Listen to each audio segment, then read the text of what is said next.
Chapter 271. Purple Abyss Vine. After saying that, he leaned his body forward onto Hushy's back, and without hesitation, his hands encircled her slender waist. Hushy only felt something warm envelope her and was completely unaware of the weight she was now supporting. Instead, all her senses were concentrated to his lips as they slowly exhaled beside her ear. I entrust this king's lifelong happiness to Sheer's hands. Sheer, you have to take responsibility. Responsibility, your sister. Hushy grabbed Nangongyu's hands and gathering all her spiritual power, she then soared into the sky towards the top of the valley. The whistling wind passing their ears brought with it a gust of cold air, yet the man on her back was keeping her extremely warm. For a moment, Hushy's mind wandered. It seemed like it was only an hour ago when they were on opposing sides and on the brink of severing their relationship. But now, it had become a situation of dependency regarding life or death. Fate really loved to tease people. What sort of future would there be between Nangongyu and herself? The cliff of the valley was really high, so even though Hushy's spiritual power was almost depleted, they still weren't able to see the peak. Fortunately, not too far away there was a cave in the cliff wall, allowing her to temporarily catch her breath and replenish her spiritual power. Landing steadily in front of the cave, Hushy was able to examine it up close and realized that while it looked shallow at first glance, it actually led deeper into the cliff wall. It only appeared shallow because it was covered by a thick layer of wisteria. However, this wisteria was quite strange as its branches were transparent, and with a closer look, you could see a liquid flowing inside of it. Hushy couldn't help herself and took 2 steps closer to take a look at it. Suddenly, Nangongyu's voice sounded in her ears. Careful, this is a 5th-rank spiritual plant, Purple Abyss Vine. Unfortunately, Nangongyu's warning came just a breath too late. Hushy's finger had barely brushed against the plant when she felt a strong wind attack aiming towards her face. The harmless-looking purple vines of a moment ago had moved together like a whip and thrashed themselves towards Hushy's body. Hushy was shocked and quickly retreated several steps, but the speed of the purple vines was faster. Furthermore, every vine heading towards her seemed to have the striking strength of a Meridian stage martial artist. Yet, just as Hushy was about to be hit, the sound of lightning abruptly crackled and echoed by her ears. The purple vines were struck by this wave of lightning and stopped, seeming to be hurt as they trembled along the ground. Several of the vines were completely burnt by the lightning and quickly shrunk back towards the cave entrance. Nangongyu quickly pulled Hushy behind his back, and holding up the black sword in his hand, he prepared to attack the purple vines. But Hushy suddenly gripped Nangongyu's hand and said with exasperation, "Nangongyu, are you crazy? Even now you're still daring to use spiritual power. Are you looking for death?" Nangongyu froze, and before he had time to recover, he'd already been dragged behind Hushy's back. Next, a powerful earth attribute barrier appeared to protect him and keep him firmly behind her. "Just obediently wait in there for me. If you dare move, then don't blame me for being rude." Seeing the girl's slim back blocking him from harm, Nangongyu became momentarily stunned. For the first time, there was someone who treated him like a treasure and willingly stood in front of him to protect him. This feeling was very strange, yet also tremendously wonderful, causing his entire heart to feel sweet and sour as if it was soaked in honey. Why was his Sheer always so special? Currently, though, Hushy was focusing on the danger before them. How would she know that behind her Nangongyu's head was lost in thought? Seeing the purple vine's second attack heading their way, Hushy's heart lurched and she abruptly gathered her spiritual power. In the blink of an eye, a golden flame condensed into a spectacularly patterned ball on her fingertips before she quickly smashed it towards the purple abyss vine. Chapter 272. Spiritual demon plants were afraid of fire, so sure enough, as soon as the fireball touched the purple abyss vine, it instantly started burning. However, unexpectedly, even though the purple abyss vine was bathed in the fire, it didn't seem frightened like it had when it was being struck by the lightning. Instead, it seemed to tremendously enjoy the fire. All of its purple vines swayed gently in the flames, and at the same time, The spiritual power contained within the fire seemed to be diminishing. These purple vines were actually devouring the spiritual fire? A moment later, all of the golden flames were completely extinguished. Hushy's expression became grave as she prepared to withstand the purple abyss vine's next wave of attack. However, the purple abyss vine once again responded beyond her expectations. They indeed moved towards Hushy, but it had no intention of attacking her. Rather, it entangled itself around Hushy's feet and body with an action similar to fawning and acting coquettishly. Raising its sturdiest vine in front of her, it then swayed it to and fro. This pose made it seem like it was asking for something. For a moment Hushy was dumbstruck. Could it be that this purple vine was an imp? Did it enjoy being attacked and wanted more? During this time, Nangongyu standing behind her stepped forward and taking out a porcelain bottle filled with nice, secluded spring water, he poured 2 drops onto the purple vine swaying in front of Hushy. In the next instant, the scene unfolding before Hushy caused her further shock. The leaves of the purple abyss vine suddenly started emitting the hint of a violet light, and during this, they all stood straight up and swayed in sync. Hushy could have sworn that if there was music, the purple vines would have been dancing around in a lively manner. After moving about for a while in a synchronized dance, the violet light faded without a trace and the sturdier vines once again eagerly wrapped themselves around Hushy, this time including Nangongyu in its fawning. Then, almost as if it was impatiently begging, it rubbed its leaves together to make a rustling sound. Hushy still hadn't completely come to terms with what had just happened when she heard Nangongyu slowly speaking as he narrowed his eyes. "You want this?" As he shook the porcelain bottle in front of the purple vines, it immediately started swaying in exuberance. If it hadn't been afraid that Nangongyu would attack it with lightning like before, it would have already snatched the bottle away. Hushy, however, was stunned. "It can understand what we're saying?" Nangongyu answered, "There aren't that many 5th-rank spiritual plants capable of using divine sense, but the purple abyss vine is one of them and is therefore known as a spiritual demon plant. Spiritual demon plants can generally communicate with people like spirit pets." After saying that, Nangongyu looked at Hushy with affection in his eyes. "Sheer, you have a muddled dantian and possess the spiritual power of all 5 elements. So advancing the spiritual root of your wood attribute is immensely important for you. Although the rank of this purple abyss vine isn't particularly high, it's still useful. Moreover, it's possible for it to advance in the future, so you should take it as your spirit pet." Hearing that, Hushy's heart was moved. You could say that possessing the spiritual power of all 5 elements would make Hushy exceptionally powerful, but at the same time, the road of ascension was also tremendously more difficult when compared to other martial artists. Since she was still a low-level martial artist, it wasn't too bad, though, as she could only accumulate a certain amount of spiritual power. But if she wanted to advance to Gold Core stage in the future, she would inevitably need to make a breakthrough on the spiritual power of all 5 elements. This would help to balance her spiritual power and raise her chances of succeeding. It wasn't too difficult for her to advance the dual attributes of fire and water, but for several other elements, she had yet to find a method to help advance them. So in regards to this, it would definitely be useful for her to take a wood attribute spirit pet. But while many people took in all sorts of spirit pets, most of them were beast pets. How many of them were able to subdue plant spirit pets? Would the purple abyss vine really want to be her spirit pet? Chapter 273.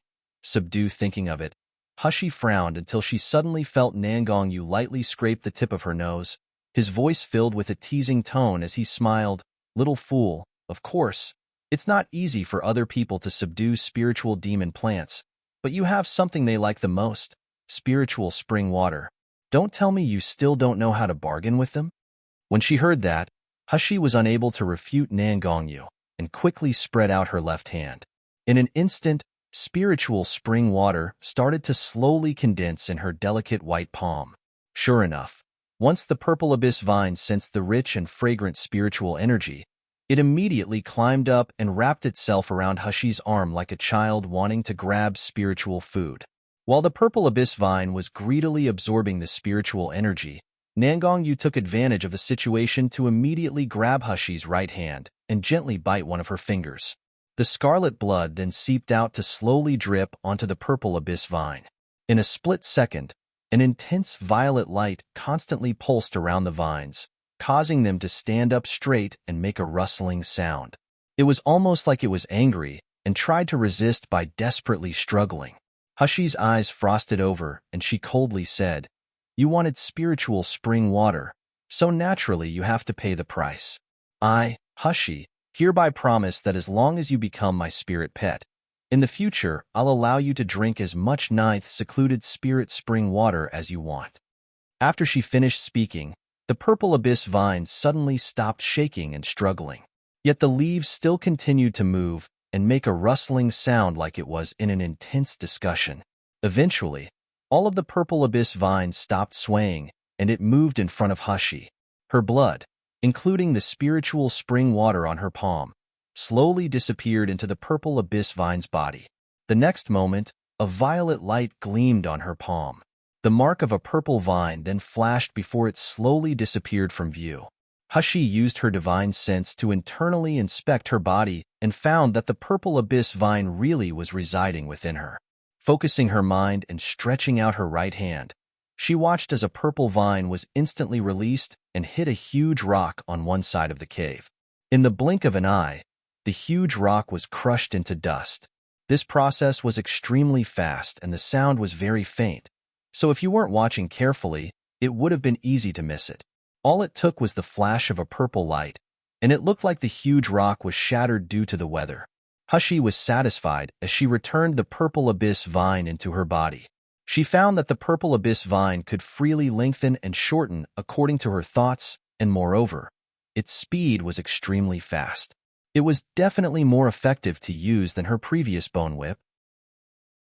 But while Hushy was satisfied, the purple abyss vine within her body was very unhappy and continuously protested. Although spiritual demon plants usually couldn't speak, the owner of the contract could generally understand what they meant anyway. As a result, Hushy felt like there was a voice in her head constantly scolding her for not keeping her word and being untrustworthy. Hushy didn't know whether to laugh or cry. Focusing once more, she moved the purple abyss vine into her space, leaving only a short length of vine within her body as a weapon. However, when the purple abyss vine was moved into her space, Hushy discovered a strange thing. She could actually see the state of her space even though she wasn't currently in it. She could even see Dandan and little golden dragon lying on the edge of the spirit spring, Dandan's broken voice ringing in her ears. Although the little golden dragon was still in a coma, she could tell that the two little guys' bodies were recovering, which made her heavy heart feel relieved. Chapter 274. The Perfect Wife. Without the purple abyss vine obstructing her sight, Hushy could now clearly see the cave on the cliff. It was a cave made entirely out of rock, and except for the purple abyss vine, there weren't any traces of other plants or small reptiles around. The cave entrance wasn't large and only allowed for 2 people to enter at the same time, but when inside, they found that the inside was exceptionally wide. They were unsure if it was because there weren't any snakes, rats, ants, or any sort of plant, but the atmosphere inside the cave was fresh and dry.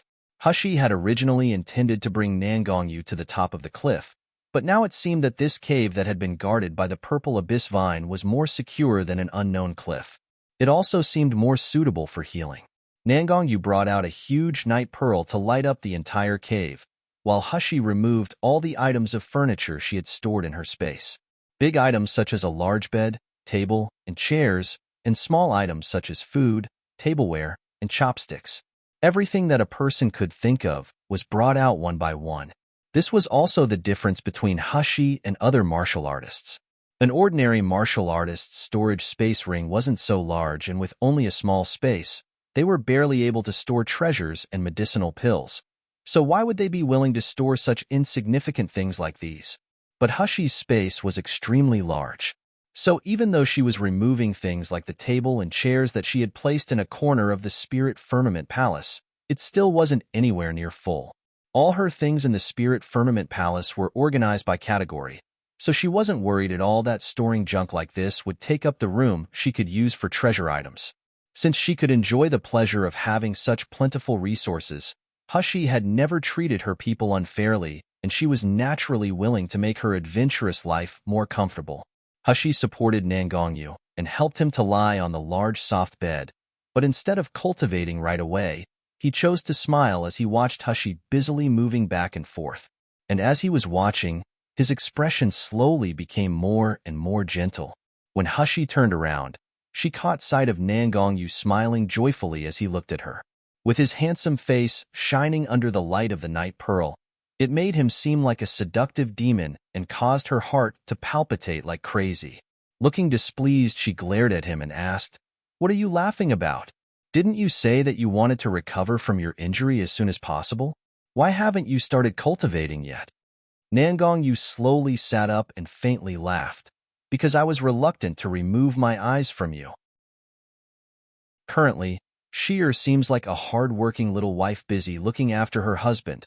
Well, to have such a perfect wife, this king is really blessed with the fortune of 3 lifetimes. Dream on. Hushi grabbed one of the pillows on the bed and smacked him over the head with it. "Who's your wife?" Being heavily hit by the pillow, Nangongyu uttered a muffled groan and bowed his head in pain. It wasn't a soft cotton pillow, but rather a weighty buckwheat pillow. So although not completely convinced that the great Hell King would be hurt by a buckwheat pillow, Hushi still couldn't help but worriedly move a few steps closer to him. "Hey, are you okay?" But before she had even finished asking, Hushi suddenly felt a strong force grab her, and for a moment, she felt herself spinning in the air. Once she recovered her sense of balance, she realized that she had been dragged onto the bed by Nangongyu and was now firmly pinned beneath him. Nangongyu gazed down at her while the two of them were so close together, and within Nangongyu's pitch-black eyes, it seemed like there was a brightly burning flame. Being watched like that caused Hushi to be flustered, and she moved her hands and feet to struggle free. However, purely comparing their strengths, she was nowhere near Nangongyu's match. She wanted to use spiritual power to free herself, but she was worried about his injuries, so she didn't dare act rashly. Unfortunately, this left her trapped in an impossible situation. Using her hands, she forcefully pushed at Nangongyu's chest and angrily shouted, "What are you doing? Quickly let me go, otherwise, don't blame me for being impolite." Nangongyu bowed his head, and his black, silk-like long hair caressed the side of Hushi's face. With the ends of his hair sweeping across the side of her face, she felt a startlingly numb feeling spread throughout her body. Chapter 275. Will never let her off. Hushi felt her heart beating wildly in her chest and became anxious to get out of Nangongyu's arms. But then she heard his dark and husky voice slowly saying, "Never. I'll never let you go. Sheer, just accept your fate. In this life, you're mine." Nangongyu then lowered his head and slowly inched towards the soft pink cherry lips he always thought about. It was such a sweet taste, an ecstasy he felt down to his bones, and one that he had missed for many days.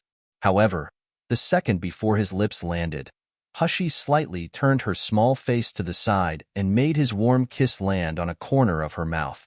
Although he had made contact with her exquisite skin and could smell her sweet fragrance, which was extremely alluring, the originally hot atmosphere in the cave was slowly becoming colder. Nangongyu could feel Hushi's resistance and disaffection towards him. When Hushi turned her head back, her gaze was frozen as she decisively stared at him and slowly opened her mouth to say, "Nangongyu, no matter how pleasant it is to hear your confession, there are still some things I have to tell you first.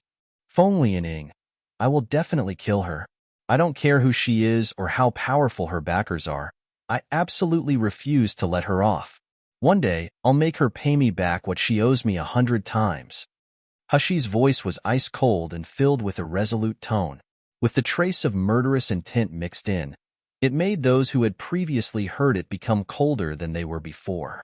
She admitted that her current skill was inferior and that she was still unable to kill Feng Lianing, with no possible way to confront the Luli sect. But just because she wasn't currently capable of it, that didn't mean that it wouldn't be possible in the future. She, Hushi, had always paid a debt of gratitude with kindness and revenge with hatred. She wouldn't let anyone off who dared provoke her people, even if she had to oppose Nangongyu. she still wouldn't hesitate to even the score. One day, she would establish her own power, so that the people in this world won't dare to easily humiliate her again. For all of this, she could only depend on herself and not rely on other people. Nangongyu stared in a daze at Hushi's burning and shining eyes that were like an unfathomable clear pond. They resembled an unpredictable ocean, so arrogant, so conceited, but also so completely breathtaking. This was his sheer. A complicated look flashed across Nangongyu's face, and within his deep eyes, an intense emotion was surging. After a brief internal battle, he ultimately bit his tongue to withhold the words wanting to free themselves from his mouth. Hushi wasn't surprised that Nangongyu didn't answer her, and without waiting for him to come up with excuses, she firmly pushed him off her to get up and indifferently said, "You stay in here to heal properly. I'll go guard outside." In any case, Nangongyu had sustained an injury when he'd saved her, so she would always remember this favor. Just as Hushi went to quickly leave the cave, Nangongyu's soft voice came from behind her filled with affection and sadness. "Sheer, Sheer," he gently called her name twice, and then that hoarse and magnetic voice disappeared into faint sighs. He obviously didn't say anything, but Hushi felt like there was the trace of a wound on her heart. Her steps slightly faltered, and then no longer wanting to stay, she left the cave. Hushi walked out of the cave and took a deep breath, finding that it was only then that her anxiousness could calm down. Releasing the purple abyss vine, she restored it to its original form to cover the cave entrance once again. When the purple abyss vine saw Hushi, it immediately started to sway vigorously. It seemed extremely joyous, but also very excited. Whether it was just an illusion, Hushi felt that even though the purple abyss vine was only in her space for a short period of time, it seemed a lot sturdier and solid. The leaves were also plumper, while its originally transparent purple stems and leaves seemed darker too. Chapter 276. The one who causes distress. Hushi watched it sway in obvious excitement, even though its thick vines were still motionless. However, she noticed that it looked as if it was eating and digesting food. A corner of Hushi's mouth twitched, and pushing aside the purple abyss vine's branch that was stretching over to fawn before her, she gave it a few orders and then entered her space. She made sure to attach a part of her divine sense to the purple abyss vine though. That way she would be able to keep a close eye on her surroundings. As soon as she entered her space, she heard the sad sobbing of Dandan. Sensing a new presence in the space, Dandan suddenly whipped his head around like a bird startled by the snapping of a twig. When he saw that it was just Hushi, he immediately leapt into her arms. "Mother, what? I thought that I'd never see you again, Mother." Dandan's cries were extremely heart-wrenching, as if he wanted to vent out all of the fear and worry that he'd been carrying these past few hours. Currently, Dandan's body had reverted back to his original appearance, but his previous round, smooth, and tender body had now become flat. His body color now also appeared a little transparent, displaying the look of one in poor health and undernourished. Hushi pinched his small round face with a sad expression on her face and reproachfully said, "In the future, you're not allowed to take your own safety as a joke. Do you hear me? Even if it's to save me, you can't do it." When Dandan was still incubating, he had practically needed to absorb a city's worth of spiritual energy before he was able to break out of his shell. In fact, while his body contained an extreme amount of formidable power, that same amount of power represented his life source. If the power was ever halved and weakened, he would return to the shape of an egg and possibly even lose his life. Acting like a spoiled child, Dandan continuously rubbed his head against Hushi's chest. Seeing him ignoring her words, Hushi couldn't help but say, "Dandan, even if I die, as long as this Shumi space still exists, you can survive, and you won't have to return to being an egg. Once the space has a new owner, you can still live happily. You've been lonely living an egg for so many years, so do you want to become an egg again? In the future, you should be obedient and avoid taking unnecessary risks. Do you understand?" "I don't want that." Dandan tightly clutched at Hushi's hair, while his small mouth flattened into a thin line, his expression revealing his urge to cry. "I don't want Mother to die. I don't want a new owner. If I saw Mother die, then Dandan would rather never come out and forever be an egg." "What Mother? Don't abandon Dandan. Hushi sighed, and for a moment her heart was full of a bitter yet soft feeling. This little guy, how could it so easily make people distressed to the point that even she, with a heart of stone, couldn't help but be soft-hearted and moved? Hushi kissed his small cheek and softly said, "All right, I promise you, Dandan, that I won't die and abandon you. Dandan is a good child, so don't cry anymore, okay?" Dandan's mind was only matured to that of a 4- or 5-year-old child, so when he heard that, he immediately felt happy. Clasping his cheeks that were kissed by Hushi, he continuously giggled, his little face filled with happiness and joy. However, when his gaze landed on the body of the still unconscious little golden dragon on the edge of the spirit spring, he immediately reverted back into a crying bun. "Mother, why hasn't Long Long woken up yet? Is Long Long going to die? Mother, you're so powerful, so save him, okay?" Carrying Dandan, Hushi made her way towards the edge of the spirit spring, and seeing the little golden dragon's body covered in cuts and bruises, her heart found it difficult to bear. She had only just formed a contract with this spirit pet, so she didn't yet have any sentimental feelings for it, and so far their interactions had been ones of looking down upon one another. However, she never would have thought that it would go to such an extent to save her. Chapter 277, Burning Heaven Realm? Divine Dragon Fruit? Just a quick look at little golden dragon's body, and she could tell that he had a large burn spot, as well as a multitude of sword injuries. His originally golden yellow scales were now broken and bent out of place, while his horns were broken off at the base. With his body and flesh being so burnt in some parts, although the wounds had already stopped bleeding due to the effect of the spring water, it still looks miserable and hideous. Hushi stepped forward to examine the little golden dragon's condition and discovered that even though the water from the 9th secluded spirit spring had strong healing properties for people, it seemed that its effects on the little golden dragon weren't all that effective. Moreover, she was an expert in treating people, so she was completely unfamiliar in regards to the dragon's body structure. Also, even if she wanted to use her silver needles on his acupuncture points to see if it helped heal him, it would be impossible. The little golden dragon's breathing was currently very weak, while his initially arrogant and haughty eyes were now tightly closed. Hushi peeled one of his eyelids back to take a look and found that the pupil seemed slightly dilated. In any case, this wasn't a good sign. Her brows creased tightly, and Dandan, who stood on the side, pulled at a corner of her clothes with an expression of hope and expectation as he looked at her. Hushi quickly took out a bunch of medicine bottles. Then, she boiled together a medicinal liquid made of the medicinal pills mixed with 9th secluded spirit spring water and soaked the entirety of the little golden dragon's body in it. Due to the medicine's powerful effect, the wounds that were still seeping out blood began to completely heal, while his dark scales started to return to their previous luster. But at best, such treatment could only cure the little golden dragon's surface injuries. For his internal injuries, Hushi was helpless. The plan, for now, was to at least leave this secret territory earlier and then find a treatment method. Perhaps that old glutton who claimed he was Taoist spiritual master Xian Qing would have a few methods to help her. Hushi was immersed in her worries when suddenly, the little golden dragon's faint voice was heard.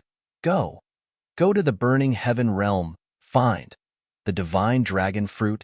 Burning Heaven Realm? Divine Dragon Fruit? Hushi startled when she heard this.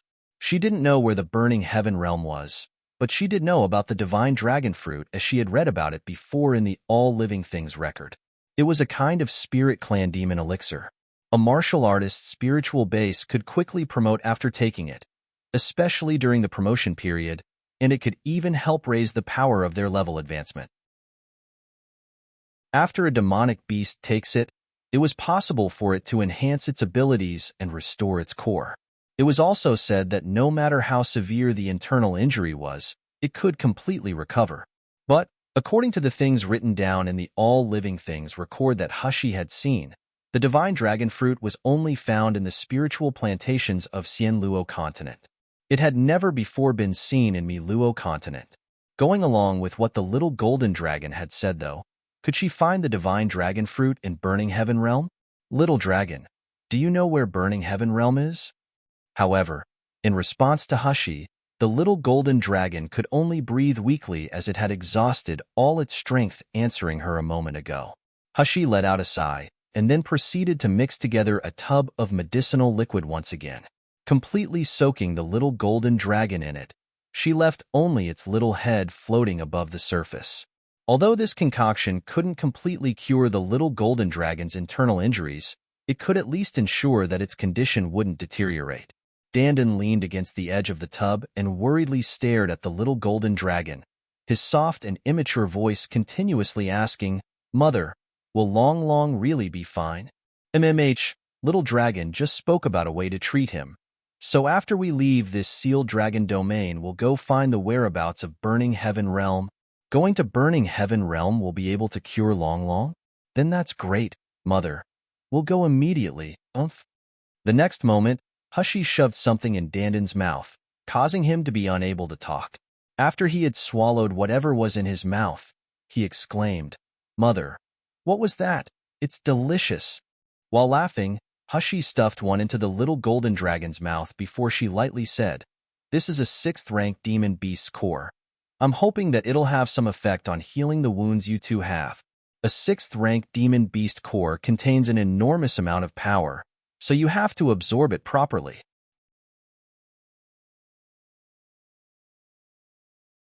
Chapter 278. Nangongyu was afraid? Currently, Dandan was feeling an immense amount of energy spreading throughout his body, making his previously empty stomach become warm and feel exceptionally comfortable. This feeling, compared to drinking spirit spring water and eating spiritual plants and fruits from the space, was much better. Promptly obeying Hushi, he closed eyes and began to absorb the energy. At the same time, the little golden dragon's breathing started to regulate while he was still unconscious. Watching Dandan's dried-up body slowly become rounded again, Hushi couldn't help but let out a sigh of relief. So sitting cross-legged at the edge of the spring, she began to cultivate. Although she had just gotten the Maha inheritance, she was extremely interested in it. She believed that as long as she completely mastered the cultivation technique of the Maha inheritance, beating down Feng Ing wouldn't even be an issue anymore. Time flowed, and in the blink of an eye, one night had already passed. In the cave, Nangongyu opened his eyes to examine his condition and was satisfied when he found that the injury to his meridians had nearly completed healing. His dried-up dantian had also been filled with spiritual power, while his strength was restored to at least 70%. Shear's 9th secluded spirit spring water was indeed the best healing medicine for martial artists, especially for superficial wounds and spiritual power depletion. It was simply 100 times more powerful than ordinary medicinal pills. Nangongyu stood up and went to walk outside the cave, but just as he arrived at the entrance, his heart started palpitating. His figure suddenly rushed out, but there was only an empty area before his eyes. Apart from the occasional rustling of the purple abyss vine's leaves, Hushi was nowhere to be seen. 11 ER? Nangongyu subconsciously shouted out loud, not even realizing that his voice was somewhat trembling due to fear. Why wasn't Sheer here? Did she get angry and disappointed so she left, completely cutting off all ties with him? Or did she encounter danger?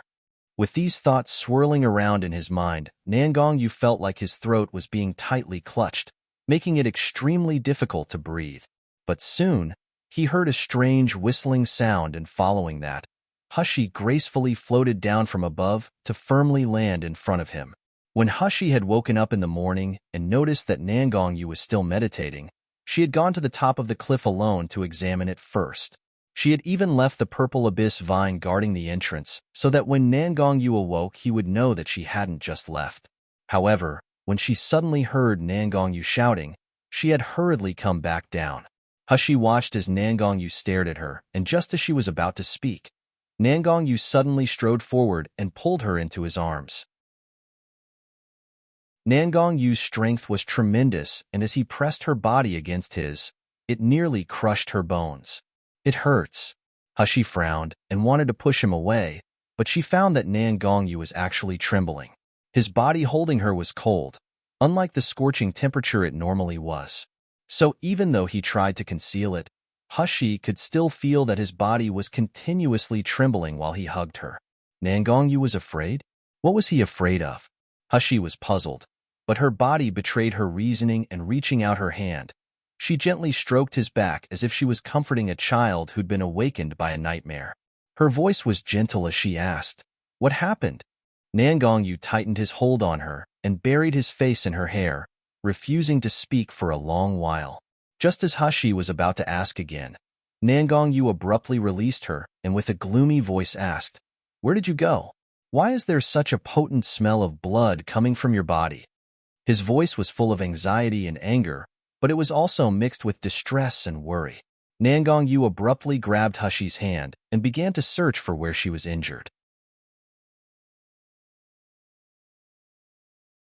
Chapter 279.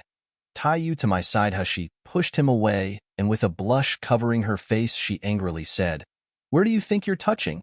Pervert." "I'm fine. I wanted to take a look what's on the top of the cliff, and in passing I dealt with a few dark devil wolves." A dark devil wolf was a third-rank demonic beast. Although its cultivation base wasn't very high, they usually lived in packs, which meant that if you encountered one, it was the same as meeting a dozen of them. Even knowing that Hushi's current cultivation base was high enough to handle them, Nangongyu still had some lingering fears. "Why didn't you call me?" Hushi stared at him with puzzlement.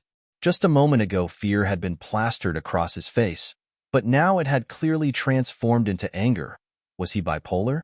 "They're nothing but third-rank demonic beasts. I can easily deal with them." After saying that, she turned towards the cave to pack up, but after barely walking 2 steps, Nangongyu pulled her back. Hushi wanted to struggle free, but found herself unable to now that Nangongyu's strength had been restored. There was no way she could fight him. Soon, Nangongyu's hand captured both of her wrists behind her back, while the other hand held her slender waist and firmly pressed her against his chest. "Next time, no matter what happens, don't ever leave me. Do you hear me?" Hushi angrily struggled and tried to break from his hold, but instead, she ended up being pressed tighter against him, resulting in almost no space left between the two of them. "Nangongyu, you might as well find a rope to tie me up with at this rate." Hushi had only said that because she was furious, but when Nangongyu heard it, his eyes instantly lit up. "Good idea." Following that, a length of finger-thick golden silk appeared in his hand, and before Hushi had time to realize what was going on, he moved to tie her hands behind her back. This was a high-level spiritual weapon called golden silk. Flying swords were unable to cut it, while water and heat weren't capable of damaging it. If she was tied by that, would she still be able to escape? Hushi struggled with all her might. "Nangongyu, are you kidding me? Do you think I'm joking?" Nangongyu leaned closer to her ear and whispered in a hoarse voice, "Who told you to be so disobedient, always thinking of running away from me? Instead of always worrying about your safety, it's better to tie you to my side." Hushi felt the icy-cold spiritual power of the golden silk wrap around her wrists and became extremely anxious. Before, even though she had used all of her spiritual power, she still hadn't been able to break free from Nangongyu's hands. "Sure, I can untie you, but only if you'll promise me that you stay by my side at all times." How could Hushi currently dare to argue with this crazy man? A wise man knows better than to fight when the odds are against him, so she hastily nodded and agreed. "All right, I'm afraid of you, so I'll promise you. Will that do? Now quickly release me." With that, Nangongyu was satisfied and swiftly released her hands. Immediately jumping back a step, alertness and caution were on her face as she glared at him. These kinds of unyielding yet delicate eyes resembled the luminous eyes of a little leopard. Seeing them, Nangongyu felt his mind drift away and suddenly reached out his hands to pull her towards him.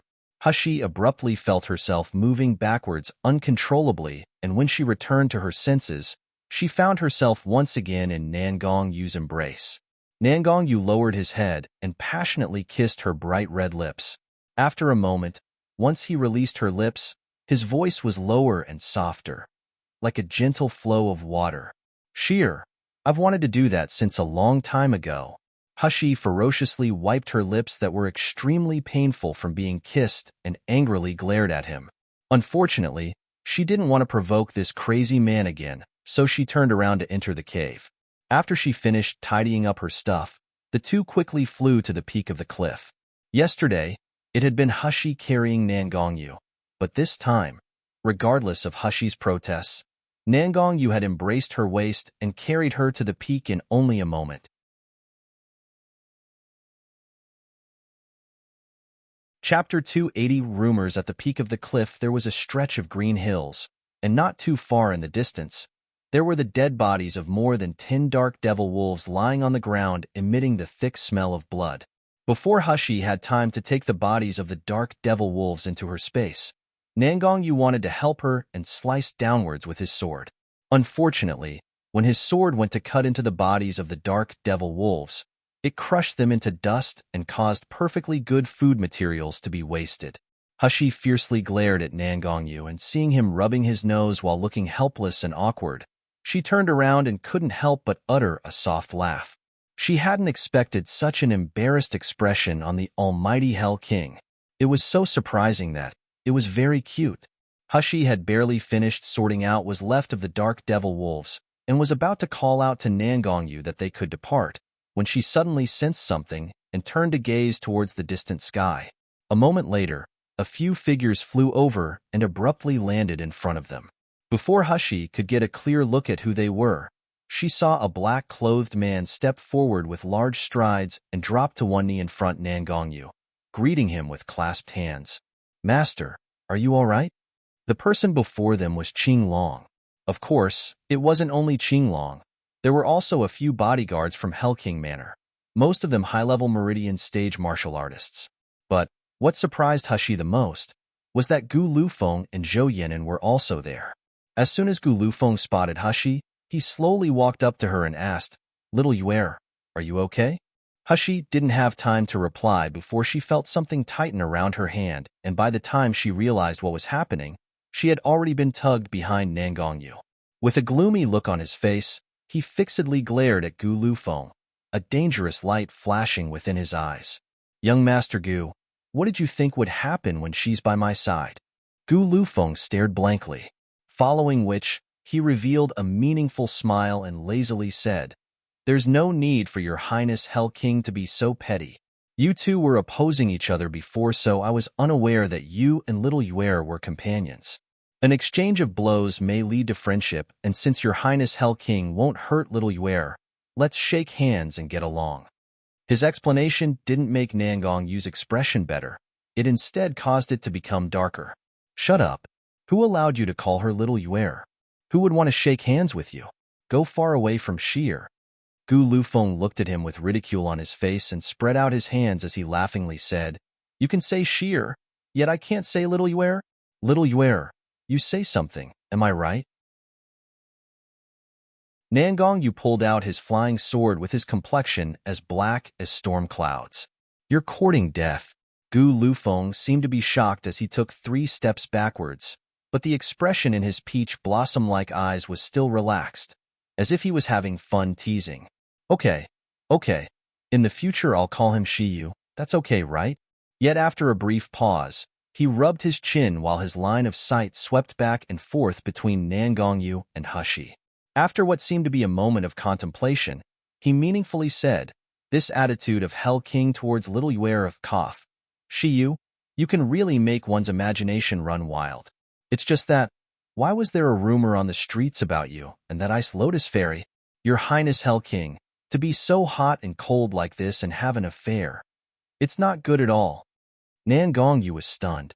"What rumor?" "Naturally, it's a rumor surrounding your marriage."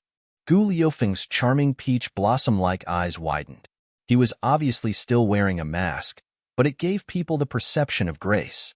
"It's well known that Hell King Manor will be connected by marriage to one of Mi Luo Continent's 4 large sects, Luli Sect, and that Hell King and Luli Sect's young clan head, Ice Lotus Fairy, had long found affinity with the other and that you've been yearning for each other secretly all this time.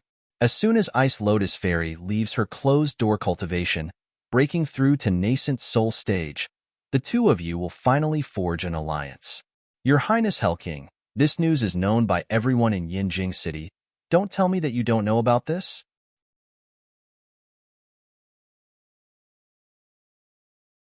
Chapter 281. The space crack's Nangong Yu's eyes instinctively looked towards Hushi, while Hushi snorted coldly and turned her head away to avoid looking at him. His face became extremely cold.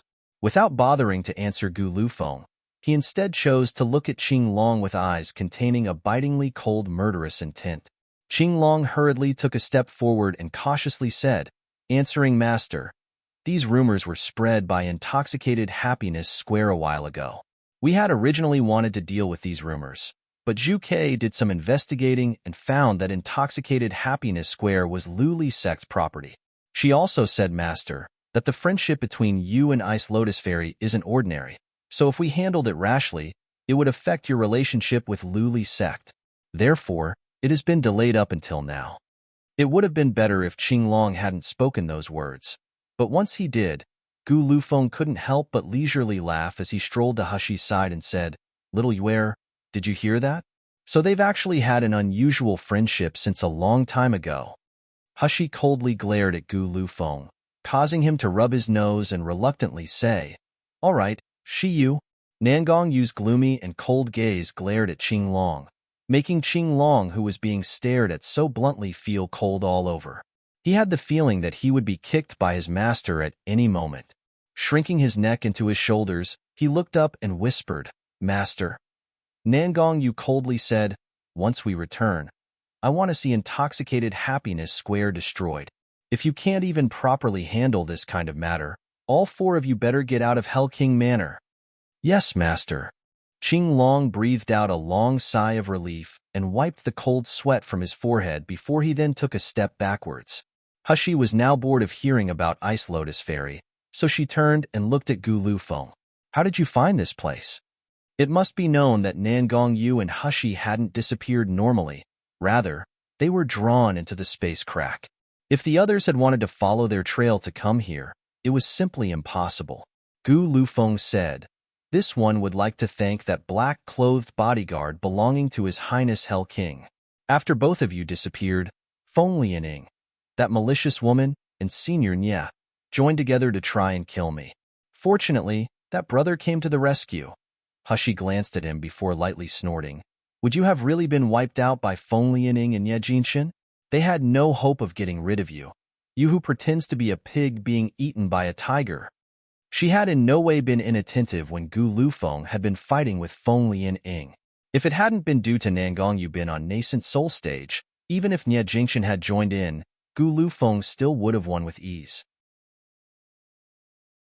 Cough, cough. Gu Lufeng seemed to choke on his own saliva, and stroking his chin in disbelief, he said, "Little Yuer, you actually have so much confidence in me.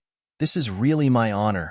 Nangong Yu was watching on the side, and seeing Gu Lufeng and Hushi talking so happily together, he felt like there was a fire nestled in his heart. He was itching to slaughter that frivolous kid who wore a mask. However, because of the rumors surrounding his supposed marriage from earlier, he didn't want to provoke Sheer into getting angrier. Due to this, Nangong Yu was feeling somewhat uneasy, and he didn't dare act rashly. Speaking of this, he really was wronged. He obviously hadn't known anything about this rumor, and what's more, from childhood up till now he'd been never close to any woman. Now that he finally had someone he loved, he kept being misunderstood and ignored. It simply made an unspeakably frustrated and irritated mood boil within him. When Qing Long saw that his master was covered in a murderous aura that he was unable to vent, how could he not understand? So quickly stepping forward, he said, "Prin, cough. Young Master Shi, this humble one and master have established a blood contract, so even if we're miles away from each other, I can still sense master's location. Therefore, I was able to bring young Master Gu with me to find this place. This space crack has a high possibility of tearing apart, so all the way here this subordinate was worried. But fortunately, you and Master are all right."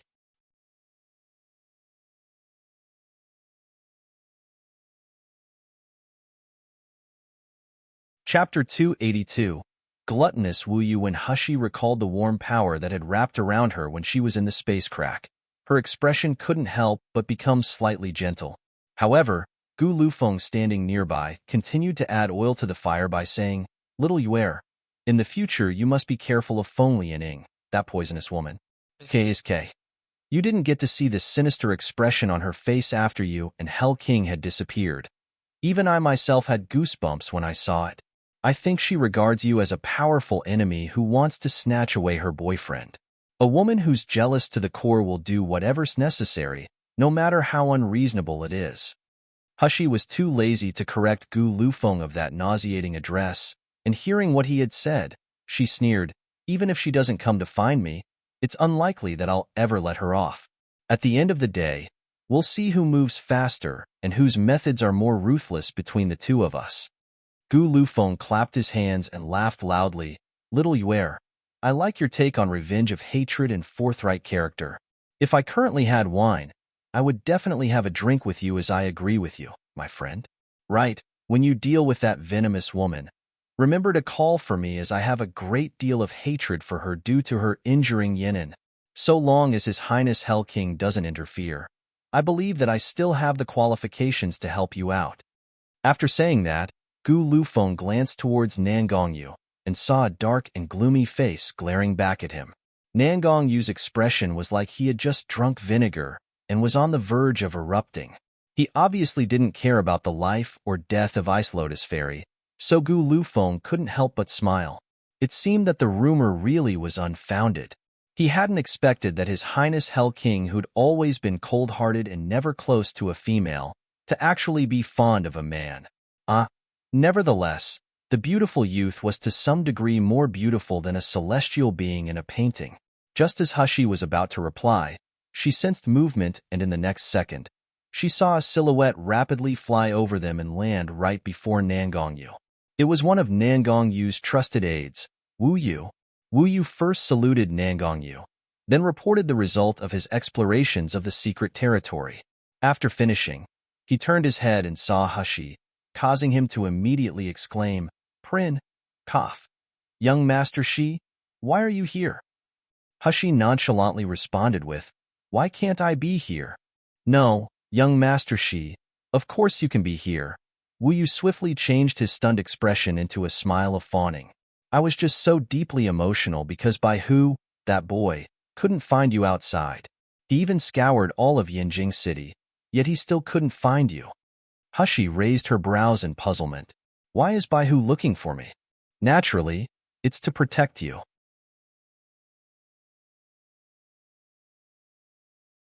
Wu Yu gave her a look of, "Why are you asking a question when you already know the answer?" Master was aware that he would enter the secret territory, but this secret territory is extremely dangerous for martial artists of Meridian Stage and below, so naturally he couldn't bring you with him. Yet he was also worried that someone would trouble you when he wasn't present, and therefore he sent Baihu to protect you outside. You don't know this, but I had originally wanted to handle the task of protecting you, while Baihu had wanted to follow Master into the secret territory to take a look. But that grumpy brother of mine, Wu Xian, simply didn't listen to my protests, and he kicked me straight into the secret territory. You tell me, with ashes, mountains, and rocks everywhere, where there's nothing delicious to eat, what's the meaning of me even coming here? But I really didn't expect to see you, young Master Shi. Your cultivation base is so low, yet you were actually able to enter the secret territory. This is great. I no longer have to worry about what there is to eat. It's because Master missed you and hated to part with you, so at the last moment he dragged you along.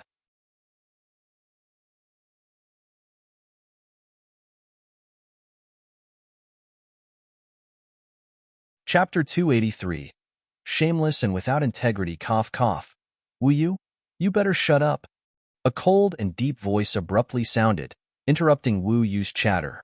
Wu Yu had always been slow to react, and turning his head, he noticed that Nangongyu's face had darkened to the point where it could almost freeze water. Shuddering all over, he subconsciously moved closer towards Hushi and muttered, that, just take it as if I'd never said anything. I don't know anything, I don't know." After that, he quickly turned to look at Hushi with a twinkle in his eyes, and if there had been a tail behind him, it probably would have been wagging. Young Master Shi, ever since I ate the spiritual food you made, I couldn't eat any other food for many days. Now that I've finally seen you again, it's really such a fortuitous event. So, do you have anything to eat?" Gu Liufeng's eyes were full of shock as he stared at Wu Yu in confusion. He seemed to have found out an incredible fact. This man before him, wasn't he the owner of Gluttonous House? He hadn't expected that one of Yinjing City's most famous buildings, Gluttonous House, would actually belong to Hell King Manor. In the end, how many secret forces did Hell King have? No, that's not the point.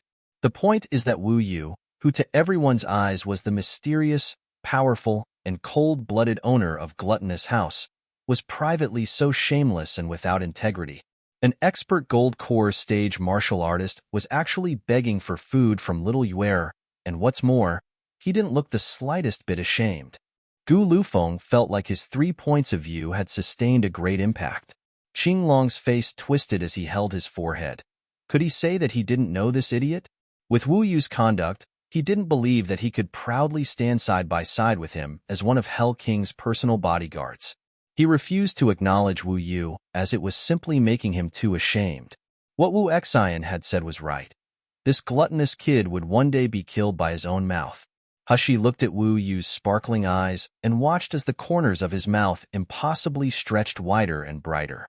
When she heard the sound of him swallowing his saliva, her mouth couldn't help but twitch. I believe I said last time that it wouldn't be repeated.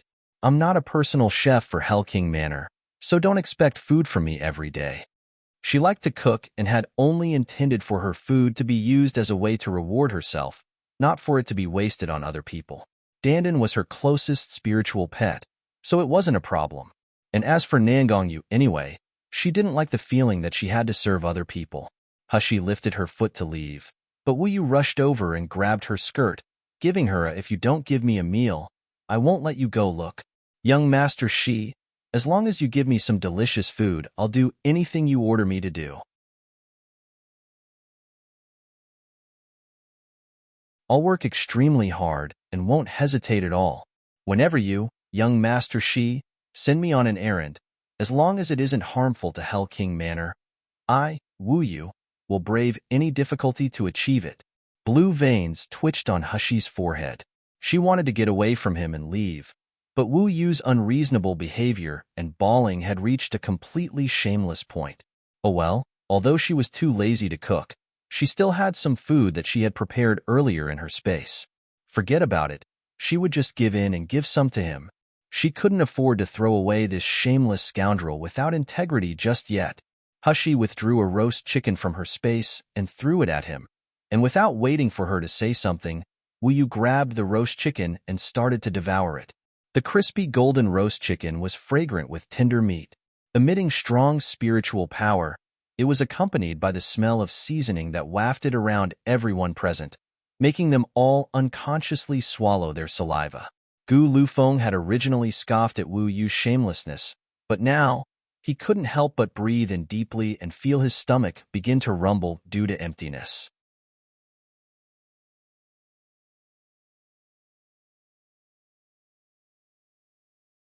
Chapter 284, Greenwood Realm. I say, little Yuer, you can't favor one and discriminate against the rest. We're partners that just fought side by side. You gave this guy something to eat, so can't you give me something to eat too? We've not eaten for quite a while, so quickly give me some roast chicken too. This time it was Zhou Yinen's turn to facepalm and shake his head. He never would have thought that his young master could also be so shameless. Hushi felt her head started to pound due to these noisy guys. Hence, she took out several roast chickens that she had prepared long ago from her space and threw one to each person.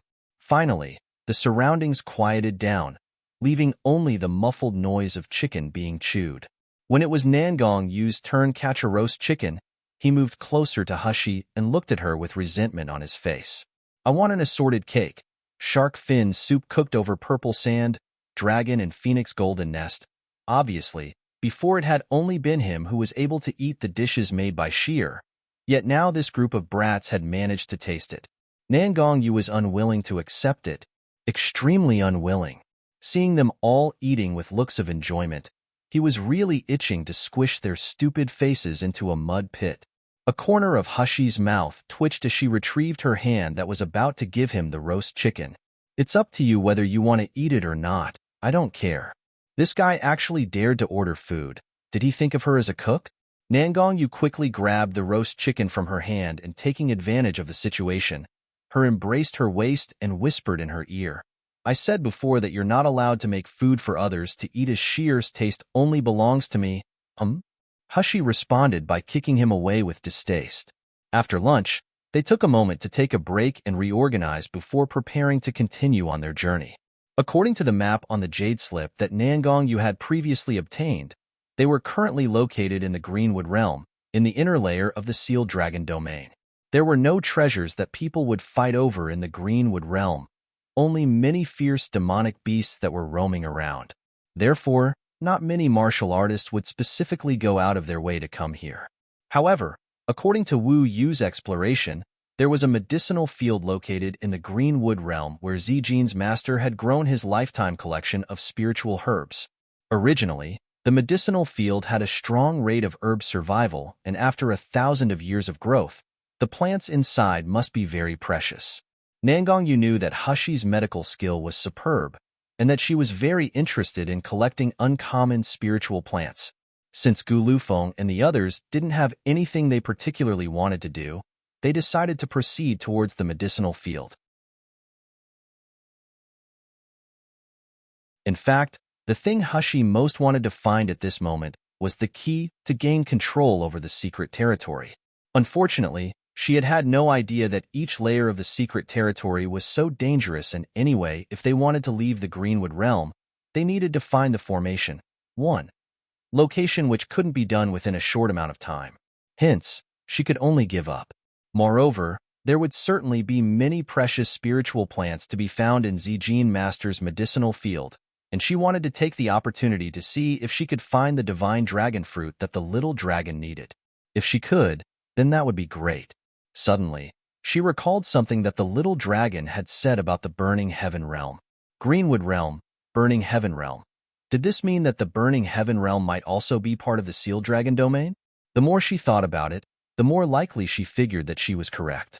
She was now starting to become a little impatient about gaining control of the secret territory.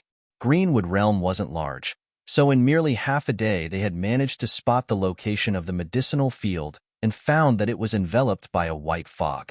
The reason there was a fog was that this area could be considered the most sought-after location in the entire Greenwood realm. The white fog should be covering Zijin Master's medicinal field where he had planted the spiritual plants, but examining it from the outside, the scene inside was indistinct and they were completely unable to see anything clearly. There were at least a dozen martial artists surrounding the white fog. Most of them were only Meridian stage, but there were also a few Gold Core stage martial artists.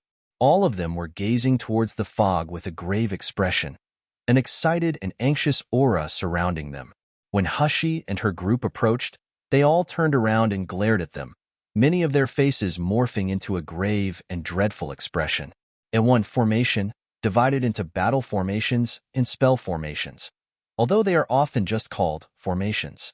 Battle formations are tactical formations used by several cultivators or martial artists attacking in concert. Spell formations are also called arrays. They're essentially magic circles which cast a continuous area of effect spell on the location the formation encompasses.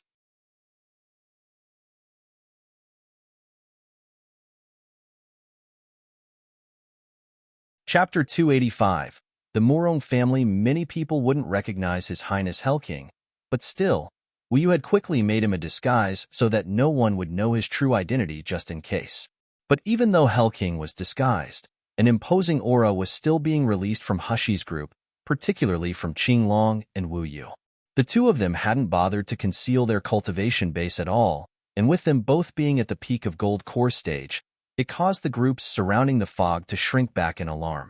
A martial artist in the early ranks of Gold Core stage came forward and warily sized them up. "You also want to enter the medicinal field?" Wu Yu indifferently responded. "If so, then what? I'll give you a bit of advice. You had better leave this place immediately." The martial artist then lifted his head and arrogantly said, "Let me tell you the truth. This medicinal field has been claimed by our Murong family. You can enter if you want, but you'll have to pay 80% of whatever you earn from the medicinal field to us." Before Wu Yu could reply, he saw Gu Lufeng, who had been silently listening to this the whole time. suddenly take a step forward and sneer as he said, "If we don't agree? Don't agree?" The martial artist burst into loud laughter. "Do you think that just because your cultivation base is high that you can take whatever you want from this medicinal field? I'll tell you now that in here, even if your cultivation base high, you still can't overturn the wind and the waves. Even if you're a dragon on the outside, once you're in our Morong family's territory, you have to be obedient." Morong family? Gu Lufeng slowly stressed the word. The head of the Morong family belongs to one of Yinjing City's 4 great clans. Don't tell me you don't know this? Arrogance flitted across the gold core stage martial artist's face, and he looked at Gu Lufeng in contempt. "If you don't abide by Greenwood Realms rules, even if you leave, my Morong family will never let you go. So if you're tactful, you should either get lost, or you'll obediently do what we tell you to do." That martial artist hadn't yet finished speaking when a fierce red light shot from Gu Liufeng's hand. Uttering a shrill scream as he flew back several feet, the martial artist then smashed heavily to the ground. His eyes opened wide as they filled with disbelief. On his chest, there was a still ablaze wound that spread him open from chest to abdomen. Yu. Blood continuously flowed from his mouth, and his face was a terrifying sight, filled with obstinacy. Ultimately, he was unable to finish what he was saying before he stopped breathing. All the martial artists who were watching this had the same frightened expression on their faces due to Gu Liufeng's ruthlessness, whether they were Morong family subordinates or a few of the Nalan family subordinates. While on the contrary, the group of people from Hushi's side were completely unmoved regarding Gu Liufeng's abrupt violence. To them, it was as if what he had killed was nothing more but an insignificant ant. Instead, the rather gossipy Wu Yu leaned towards Gu Lufeng and whispered, "Oh, do you hate the Morong family?" Gu Lufeng calmly retrieved his long sword, an indolent smile hanging on a corner of his mouth. "They're nothing but a group of dressed-up pigs that are unpleasant to the eyes. It's best to slaughter them when you see them. What hatred are you talking about?" Hearing that, Wu Yu let out a fit of laughter and didn't bother trying to pry further into Gu Liufeng's privacy. Rather, he pointed at a martial artist beside the white fog and demanded, "You, come here." That person was a middle-rank Meridian stage martial artist. After just witnessing Gu Liufeng's ruthlessness, his face instantly turned white when he was called over, and he wished he could dig a hole to hide himself in. Don't call me. I'm not from the Morong family. I was staying here in the hopes that I could take advantage of any trouble that might occur." Wu Yu sneered.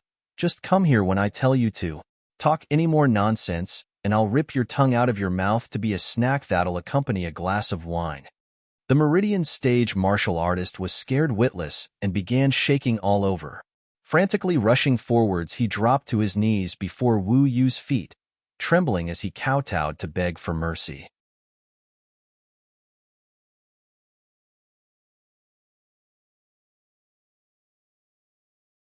Chapter 286.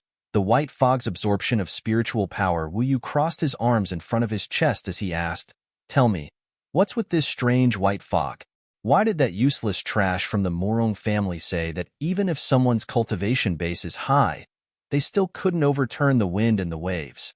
How could a low-level martial artist ever dare to conceal the truth?" Hurriedly, he replied, "Senior, please spare me my little life. I'll tell you everything that I know. I don't know what formations are inside the fog, but no matter how high a person's cultivation base is, when they enter that white fog, their spiritual power will quickly start to drain away. Moreover, any methods you might have to control your spiritual power will become ineffective once inside. Even if it were a martial artist of nascent soul stage, they would also become an ordinary person without any cultivation base. A person's spiritual power will quickly drain away." Wu Yu stroked his chin while frowning, then he said, "Do you know what happens to the ones who go inside?" The martial artist's face now looked somewhat frightened as he shook his head. "We went in for a while and found that the road ahead was endless and obscured. When we realized that the spiritual power within our bodies was draining at high speed, we escaped out of fear. This humble one had 2 companions with him who didn't believe in evil. They went in, but the jade life tablets they left with this humble one shattered. If a jade life tablet were to shatter, then that would mean that the martial artist who owned it had died. Wiping away the perspiration on his forehead, the martial artist continued in a trembling voice. Once this humble one left the white fog, this humble one discovered that after a full 2 hours my spiritual power restored itself. Unfortunately, during that period this humble one's strength was lacking more 50% of its usual power. Due to that, this humble one nearly lost his life to all the martial artists who had surrounded the white fog, hoping to collect any small advantage. If it were not for this humble one handing over several treasures, this humble one would have long been on the journey to the underworld.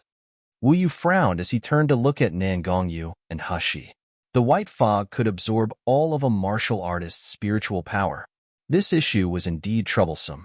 Since the medicinal field was inside the white fog, it was unknown whether any of the martial artists who had previously entered had met with an ambush, or if after they had left the medicinal field, with their spiritual powers wholly depleted, they just couldn't resist an attack. It would have been like slaughtering fish in a barrel. Wu Yu glanced at a few of the gold core stage martial artists standing nearby. Other than glaring towards Hushi's group, none of them blindly attacked. Satisfied with how they were now acting, he said, "So now you stay here in the hopes that when someone comes out from inside, you can take advantage of their powerlessness to loot them? Didn't the Morong family take control of this area? They still allow you all to take advantage here?" Trembling, the low-rank martial artist broke out into a cold sweat before hanging his head and saying, "What the Morong family want is some of the rare spiritual plants inside the medicinal field. In particular, they seem to be looking for a 7th-grade spiritual herb known as the mythical heart herb. The Morong family will thoroughly search every person that exits the white fog, and then those that remain and are deemed unnecessary by them are then left for us to search and divide between us." Wu Yu had nothing more to ask, so he waved his hand and allowed the martial artist to return to where he'd previously been standing. Then, turning towards Nan Gongyu, he said, "Master, the risk of entering the white fog is too big. It's better to let me and Qing Long go to the medicinal field while you and young Master Shi wait outside." "Out of the question," Hushi immediately vetoed. "You wouldn't be able to recognize any of the medicinal herbs, and you also don't know to pick them safely. I want to go to the medicinal field by myself. You can wait outside." What a joke. Her space was the best place to transplant the medicinal herbs. If there were any precious spiritual plants in the medicinal field, she would of course straight away move them into her space to ensure their survival. If she didn't go in herself, the damage to the herbs would be too significant. Upon hearing that, Nan Gongyu's face instantly darkened. "Shi'er, you should just drop the matter. I said before that I'd never let you leave me. Not to mention, letting you go to such a dangerous place alone is impossible."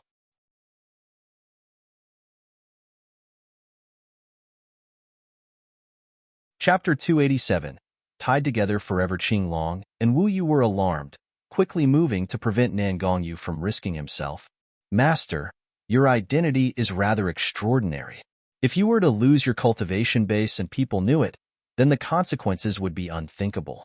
If you're worried about young Master Shi's safety, then Wu Yu and I can accompany him. We swear we won't let young Master Shi suffer any injuries." A corner of Gu Liufeng's mouth perked up, while a charming smile flowed within his eyes. "It's also okay if you don't go. I'll accompany little Yuer. With me partnered with little Yuer, what difficulties won't we sweep away? What do you think about it, little Yuer? Am I right?" With a languid appearance, he leaned over to put his arm over Hushi's shoulder. Qing Long and Wu Yu's eyes widened. This good-for-nothing, even at a time like this, he still dared to provoke Nan Gongyu. Sure enough, a glint of coldness appeared in Nan Gongyu's eyes, and an invisible beam of spiritual energy shot forth. With a swish, it instantly pulled Hushi to his side. Following that, Gu Lufeng cried out in shock from the sudden action. Jumping away, electricity had now scorched the long hair that had previously hung in front of his face into a bundle of smoking ends. This resulted in him cutting a sorry figure. Nan Gongyu glared at him coldly, slowly stressing, "It'll never be necessary for you to protect my people. I will never allow Shi'er to leave me." Even more, he would never allow Shi'er to be alone with this bastard. "Master!" Qinglong and Wu Yu were full of anxiety, but they just couldn't persuade Nangongyu to stay. Having no other alternative, they threw pleading looks towards Hushi. Hushi held her forehead. She would like nothing more than to get rid of these annoying people and just go in herself, but seeing Nangongyu's persistent gaze and Gu Liufeng's smiling eyes, forget it. She had better things to do and didn't want to waste any effort. Hushi's gaze fell on the white fog. With a hint of doubt flashing within her eyes, she couldn't hold back and reached out her hand to touch it. There didn't seem to be any unusual feeling or spiritual power absorption. It appeared that she needed to be inside to experience it personally. In the end, how did this white fog absorb a person's spiritual power? "Don't be so noisy," Hushi muttered. "I'm curious about this white fog that absorbs spiritual power. I'll go in first to take a look, while you all stay to discuss who will go and who will stay." Nangongyu instantly responded, "I'll go with you. I'm just going in to take a look, not heading towards the medicinal field. I don't need anyone to accompany me." Hushi looked up and saw Nangongyu's persistently stubbornly expression, so she helplessly said, "Or you can take your golden silk and tie it around me. Will that do?"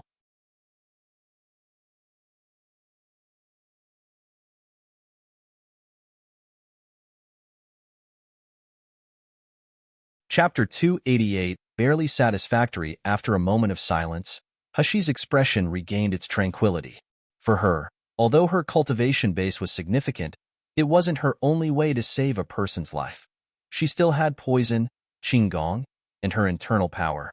If there was anyone who dared to rush over and provoke her, she wasn't afraid to fix that person's appearance. As Hushi's heart calmed down, she began to sense the spiritual power in her body gradually draining away, as if an external force was pulling and pushing her dantian to make it release her spiritual power. However, the spiritual power that was released didn't form any fluctuations in the surroundings as the white fog immediately absorbed it. Hushi tried burning the white fog but found that the spiritual fire was barely released from her body before it disappeared without a trace. As time went on, more and more spiritual power drained from her body, and once it reached almost 80%, her complexion was nearly deathly white. But suddenly, she opened her eyes, and within them, a trace of understanding was visible while a confident smile graced her lips. Outside the white fog, Nangongyu's hand tightly gripped the golden silk. His outward expression was calm, but his clenched fist exposed his nervousness. Abruptly, his eyes lit up and gazing towards the white fog. He saw a slender silhouette slowly moving closer. With facial features as bright as sunlight within the white fog, her appearance resembled the most enchanting fairies of the demon beast forest. This image firmly lodged itself in his heart, and he found that he was no longer able to free himself. As soon as Hushi exited the white fog, she immediately swallowed a spiritual supplement pill that was made with spirit spring water and began to meditate to regulate her spiritual power. She had already discovered a way to deal with the white fog, but first, she needed to restore her spiritual power, and then she would go in to try again. The spiritual supplement pill had barely entered Hushi's body before she suddenly felt tranquil spiritual power suffuse her body from her back. Slowly entering her body, that spiritual power carried with it a familiar warmth and gentleness. It was Nangongyu. He was using his spiritual power to assist her body in absorbing the spiritual supplement pill and accelerate its effects. Hushi closed her eyes and obediently accepted Nangongyu's spiritual power. Gradually, her dried-up dantian filled, and a corner of her mouth stretched into a faint smile. Half an hour later, Hushi stood up and said, "I want to enter the white fog again." With that, not waiting for everyone's reaction, she took out a few silver needles and inserted them into several of her acupuncture points. Then, she turned and entered the white fog without hesitation. This time, Hushi only stayed in for a quarter of an hour. However, after she came out, her complexion was rosy, and her smile even reached her eyes. Unlike before, she didn't appear weak and pale due to the loss of spiritual power. Wu Yu and the others were confused at first, but once they realized what had happened, they stared at her with wide eyes. "Young Master Shi, Yu found a way to suppress the loss of spiritual power?" Hushi nodded and took her pulse. Then, With regret evident in her voice, she said, "I found a way to suppress the loss of spiritual power, but that can only prevent the loss to about 80%. Moreover, this kind of method is normally only used to strengthen a person. In an environment such as the white fog, attacking is absolutely impossible." In the end, figuring out a way within such a short time left me with barely satisfactory results. This is still barely satisfactory? You're not satisfied? How do you let other people live if these are your standards? Wu Yu glanced at Qinglong, his face full of shock and admiration. This princess of his was too awesome. None of the gold core stage or nascent soul stage martial artists had been able to do anything about the white fog, but their princess's hands had effortlessly brushed it aside. She really was a woman worthy of his abnormal master's fancy. Hushi lifted her head to look at everyone. To be sure, it's best if someone amongst you all goes in and tries it out. She wanted to test it out, just in case there was someone with a slightly unusual constitution. If she were unable to seal their acupuncture points, then that would be troublesome.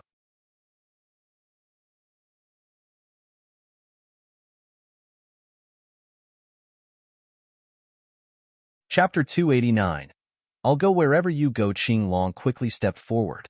Young Master Shi, let this subordinate try it. Hushi nodded her head and stuck several needles into his body without hesitation. The amount of time that Qinglong stayed in was rather long, so it was about half an hour before he rejoined them. The moment that he came out of the white fog, the ordinarily calm Qinglong now had a face full of smiles as he walked up to Hushi and said respectfully, "Young Master Shi, your medical knowledge has really reached perfection. To be able to suppress the loss of spiritual power by sealing acupuncture points, one would first have to have a deep understanding and confidence in the human body and meridian structures." It was also at this moment that Qinglong was utterly convinced. If they were to ever find a cure to Nangong Yu's cold illness in Miluo continent, it would be in their princess's hands. Hushi's brows furrowed. Although this method can solve a part of the problem, I feel that the dangers in the medicinal field will be far more than this. Furthermore, I don't know how much land the white fog covers. If we were to stay in it for a few hours and were unable to come out, then it's very likely that sealing off our acupuncture points wouldn't be able to prevent the draining of spiritual power. You better clearly think about whether or not you want to take the risk of going in with me. These people were locally born and bred cultivators who were public figures. For them to be without spiritual power would be equal to them having their hands and feet broken, which would be far too dangerous. As for herself, spiritual power had never been the only way to protect herself. In a crisis, she just didn't care about how much spiritual power she lost. However, before Hushi could finish speaking, Nangong Yu lightly tapped her nose and unhappily said, "Little girl without conscience, I've said it so many times before, but you still want to leave me behind. I said previously that I'd go wherever you go, so don't ever think of abandoning me." Since Nangong Yu wanted to go in, of course, Wu Yu and Qinglong would follow him. After all, compared to these useless people who were attempting to rob treasures on the outside, there were likely to be more dangers in the medicinal field. While Gu Lufeng, on the other hand, gave a smug look. "I said before that I wanted to go on an adventure together with little Yuer," he laughingly said, completely ignoring the sharp glare that Nangong Yu was throwing him. In the end, only Zhou Yinan and several of the bodyguards from Hell King Manor remained outside the white fog. Their cultivation bases weren't high, so Qinglong made them hide far away to wait for more orders once they left the white fog. When Hushi saw how many people were determined to enter the medicinal field with her, she no longer tried to persuade them and instead fished out a bottle of medicinal pills and handed them to everyone. This is a kind of medicinal pill that can increase a martial artist's strength and speed in a short period. The medicine is relatively mild, and the effect isn't too excessive. If an ordinary martial artist were to take this, they could withstand a level 3 or 4 Qi refining stage martial artist at most, but the advantage is the duration time. Moreover, it has no side effects on the body. These medicines had initially been prepared to help Shi Jia and the others while they were training. When Hushi had refined them, she kept a few bottles in her space, but she'd never expected there would be a time when they would come in handy. The people surrounding Hushi each held a pill with an amazed expression, not doubting her words in the slightest. During this time, Hushi had utterly subdued them all with her incredible medical skills. Even Gu Lufeng swallowed the pill without hesitation. When the effect of the medicinal pill was felt within his body, shock covered his face. As he gazed at Hushi, his eyes gleamed with a brilliant light. Outside the white fog, several martial artists were watching as they hid in the distance. When they saw that Nangong Yu and the others were entering and exiting the white fog several times, before finally entering the white fog and disappearing from their sight, they couldn't help but exclaim in shock. They're really entering the white fog? Aren't they afraid that they'll be unable to come out and will be completely lost in there?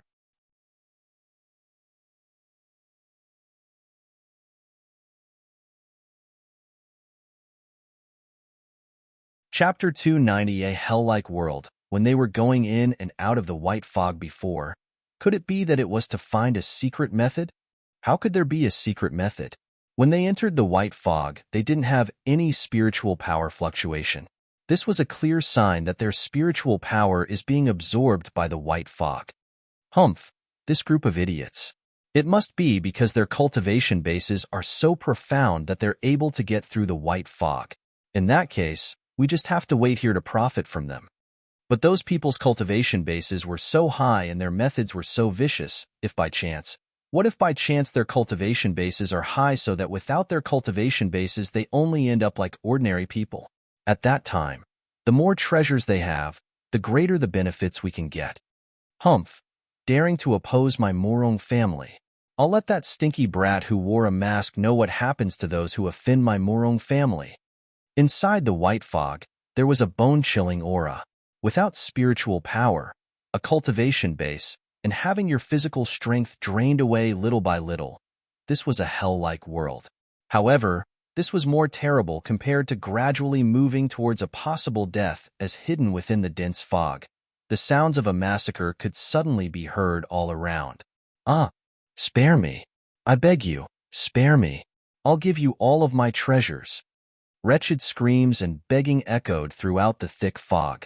However, the only response that was given was the rough and excited laughter of men. Sparing your life just gets us treasure, but if we kill you, then the treasures and your woman are all ours. You tell us if it was you, what would you choose? The figures of 7 to 8 sturdy and tall men with their faces covered with a black cloth surrounded a small group of people. The lead man's eyes were slanted at an angle as he looked at the young girl with lewd and greedy intentions. We're disciples of the Red Cloud sect of the Tiangang Kingdom. If you dare lay your hands on us, my sect master will never let you off. However, that masked man laughed and said, The Red Cloud sect won't let us off? That depends on whether or not you can escape from here. As long as you silently die here and your bodies rot away leaving only bones, no one will ever discover your presence. Being surrounded, the 5 martial artists' faces showed horrified and desperate expressions. Within this white fog, their spiritual power had utterly disappeared, and their weak bodies were even more susceptible to attacks than an ordinary person's. These vulgar men before them had cultivation bases that were merely in the early ranks of Meridian stage. Outside the white fog, they wouldn't even be good enough to carry the shoes of a Red Cloud sect's disciple. But now, they had the nerve to try and kill them. The masked leader burst into loud laughter and waved his hand as he said, Brothers, except for that beautiful young lady, smash the rest of their heads in for me using giant hammers. As his words fell, several men rushed forward shouting strangely. The noise similar to the sound a swarm of hornets make leaving their nest. Every one of them held a gigantic weapon in their hand. Some were holding giant hammers, some were holding large swords, and there was even one who held a huge and heavy axe. These heavy weapons were simply unable to be held up by ordinary people, however. In the men's hands they were like swaying toys. In just a short moment, for young martial artists had their bodies effortlessly smashed, a blood-curdling screech piercing the silence as they fell to the ground. The terrifying part, though, was that one person was split open from head to toe by the large axe, causing his internal organs and blood to spew to the ground. This scene was extremely bloody and terrifying. The young girl was the only one who remained, and she released a horrified shriek. her voice full of fear and despair. The masked leader was covered in sweat as he stepped forward and pulled at the girl, forcing her to stand up. Then, he maniacally laughed as he said, "Brothers, do you see her? Such a soft and tender-skinned young girl with a cultivation base at the peak of Meridian stage. I'm sure in her large sect she's the cream of the crop. Have you ever tasted such a delicacy before?"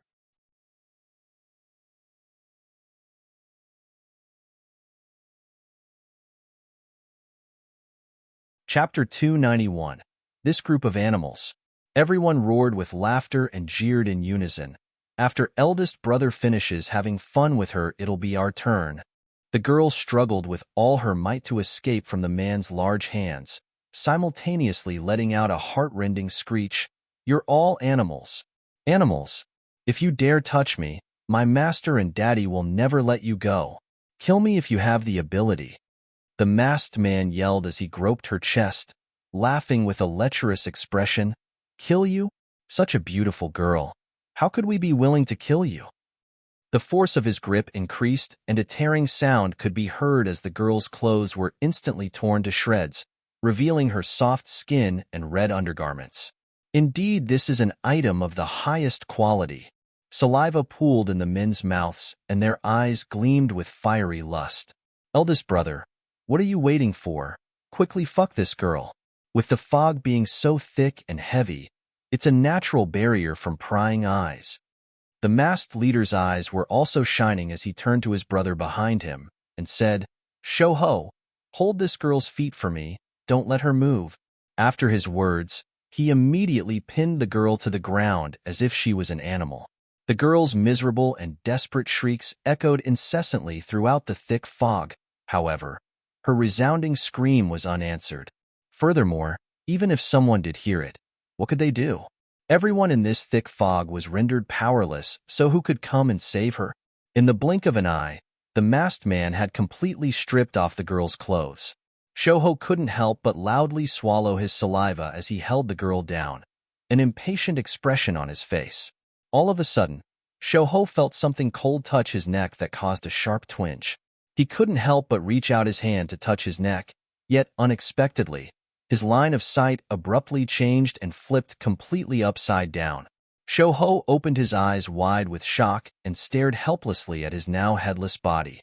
He then watched as it incessantly spewed forth a tremendous amount of blood that splashed across the girl's body, as well as the boss's.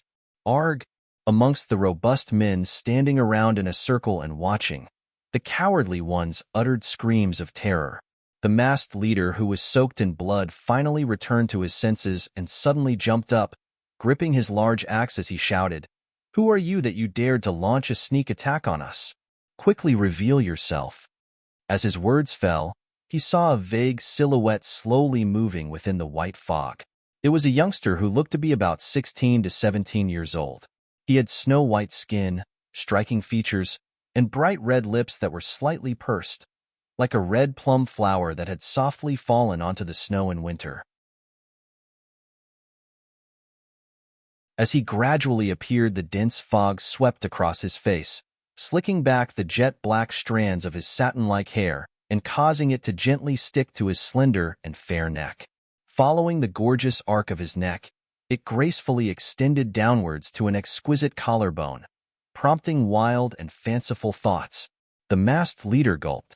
He could clearly see that the person before his eyes was a man, yet he still couldn't help but feel his throat tighten, his breathing deepen, and the stirring in his genitals that had vanished due to the blood just a moment ago was now back and throbbing more vigorously than before. Oh shit. This was apparently a young man, however. To think that he was actually more seductive than the young lady from the Red Cloud sect. Stinky brat, you must have guts if you want to be a hero and rescue a beauty. Or do you want to replace that young lady and have fun with us brothers instead? The youngster ignored him and laughed, a corner of his mouth lifting into a stunning curve before he suddenly waved his right hand. A purple shadow flew like a lightning bolt towards the man who spoke. Before he could react, that purple shadow abruptly wrapped around his neck and dragged him forwards like a dead fish.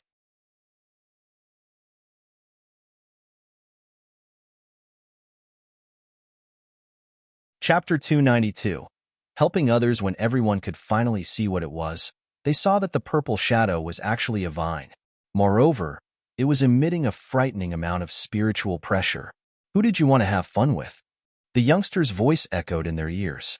It was a clear and melodious voice which was pleasant to listen to, but when it reached their ears, it was like hearing an evil spirit from the underworld. The man hanging from the vine opened his eyes wide and wanted to beg for mercy, but before he could utter a word, a crack resounded in his ears as his neck was instantly snapped and he lost his life. A corner of the youngster's mouth curled up into a cruel smile. As for the rest of you, who else wants to have fun with me? The very youngster before them now was Hushi. Not long after she'd entered the white fog, she was separated from Nangongyu and the others. As for the reason of their separation, Hushi had noticed that the purple vine in her hand was restless. After entering the white fog, Hushi discovered that the white fog did more than merely injure a martial artist than just absorbing their spiritual power. Within the white fog, there was a hard-to-detect aura of ice-cold spiritual power. It entered a martial artist's meridians little by little, gradually slowing their movements. If they had a spiritual power supplement, it wouldn't really matter, but because spiritual power couldn't be used within the white fog, they could only purely rely on physical strength to resist the cold. Since everyone's physical strength decreased extremely fast, in just a short period their complexions had all become somewhat pale. Only Nangongyu and Hushi didn't seem to be affected by the white fog. It was at this time that Hushi was surprised to discover that Nangongyu had a dual soul cultivation base. Although he still couldn't use spiritual power, the cold air within the dense fog was nothing to him. While Hushi, on the other hand, wasn't affected because of the plant spirit pet that she'd just taken in, though Hushi would never have guessed that the draining effect the white fog had towards spiritual power would be utterly ineffective towards the purple abyss vine. Not long after entering the white fog, the purple abyss vine had quietly left her space to explore, full of happiness and joy as it occasionally absorbed the spiritual power within the white fog. This caused Hushi to feel comfortably warm without a trace of coldness. However, what Hushi didn't expect was that after the purple abyss vine had absorbed an enormous amount of spiritual power from the white fog, it unexpectedly had a small advancement. This transformation affected the white fog and unfortunately caused a whirlpool to form inside the fog. But because the purple abyss vine was her spirit pet, she was directly involved and was drawn into the whirlpool too. As soon as she awoke, she found herself alone. When Hushi recalled being swept up into the whirlpool, she remembered Nangongyu's frightened and sorrowful expression, as well as his trembling shouts. Her heart couldn't help but slightly tighten. That guy, he was really worried about her? Hushi returned from her train of thought about Nangongyu and swept her icy gaze over the masked men, before ultimately settling them on the undressed girl. The clothes on the girl's body had long been torn to reveal her delicate skin, but sadly, it also showed the ghastly bruises and cuts that covered her. The girl's expression had been blank, as if she'd reached an extreme level of fear and desperation. It wasn't until her gaze had locked with Hushi's that she'd finally realized that she was saved, and it was then that she'd broken down into loud sobs. At that moment, she'd really thought that she was ruined. Even if she hadn't died today, her life would have still been the same as a dead person's. However, at such a critical moment, this godlike youngster had appeared like a hero with a bright cloud beneath his feet, rescuing her from hell. Hushi's eyes widened, and her cold gaze traveled back towards the few masked who were still panicking. Originally, I wasn't interested in meddling in other people's business, but who told you all to commit such a disgusting act? You're all worse than pigs. You're fortunate for running into me today, since this young master occasionally likes to help others. After all, what harm is there in helping others once in a while?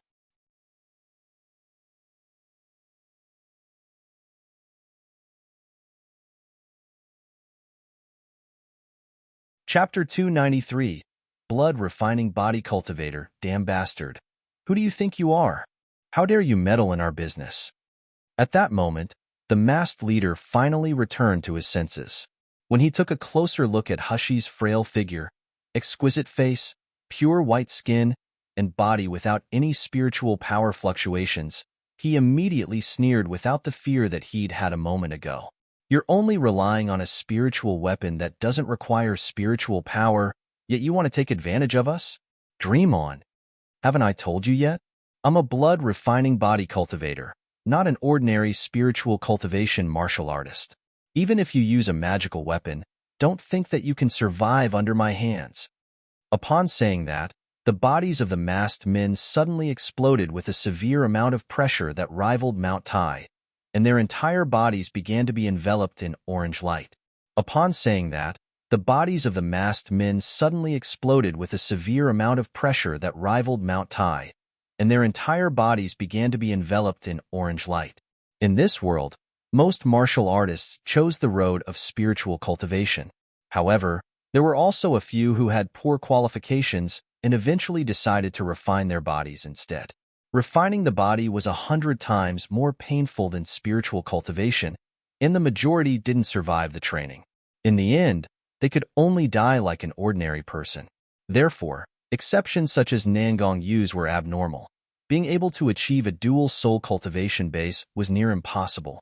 The ranks of refining the body were divided into a total of honing the tendons, refining the blood, cleansing bone marrow, tempering the bones, casting off a mortal body and being reborn, and becoming an immortal. Don't think that a blood-refining body cultivator was weak, because if they wanted to advance, they didn't have to train hard for decades. Once they broke through the first rank, a blood-refining body cultivator would be on an equal level regarding the strength of a high-rank foundation establishment stage martial artist. The moment Hushi noticed their bodies emitting an orange light, she was momentarily curious yet amazed. Of course, she wasn't afraid of their strength. Instead, she was thinking about the differences between the methods of training for refining the body and the methods of training she gave to Shijia and the others. Although Shijia and the others were now rapidly improving, there was still no better way for them to advance. If she could combine her training methods with the blood-refining body cultivation method, wouldn't it help them to reach a new whole level? Seeing the surprise on Hushi's face, the masked leader couldn't help but be supremely proud of himself. So lifting up his large axe, he rushed forth as he shouted, "I'll let you have a taste of my big axe." With a loud boom, the white fog surged forth and completely enveloped the two people fighting, blocking them from view. However, while the remaining few strong men had full confidence in their boss, they couldn't help but loudly tease, "Boss, remember to keep that little rabbit alive. We don't mind playing with him, even if he is a little boy. Boss, even if you chop off his hands and feet, spare that beautiful face of his. Adding it to our loot collection would be good too." Ha ha ha. The men's cruel and rough laughter made the girl on the ground curl up into a ball and tremble violently, tears of desperation streaming down her cheeks. If that youngster died, her fate would be incredibly miserable. What's more, that youngster, to save her would. Suddenly, the girl blankly stared ahead with wide eyes. She'd noticed that the initially thick fog was now slowly dispersing, allowing a rhythmic thumping to be heard before that too ultimately stopped when the fog cleared. The next moment, she saw a youngster dressed in pure white robes unhurriedly walking towards them. Twisted around his right hand, there was a purple-colored vine, while in his left hand, he was carrying a human head. Although the human head was dripping blood, the youngster's clothes weren't stained at all, as if he was a spotless white fairy untainted by the dirt of the world. At the same time, he seemed like an aloof god that looked down on everyone.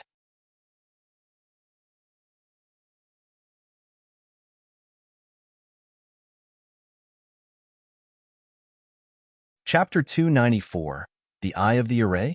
The core of the array?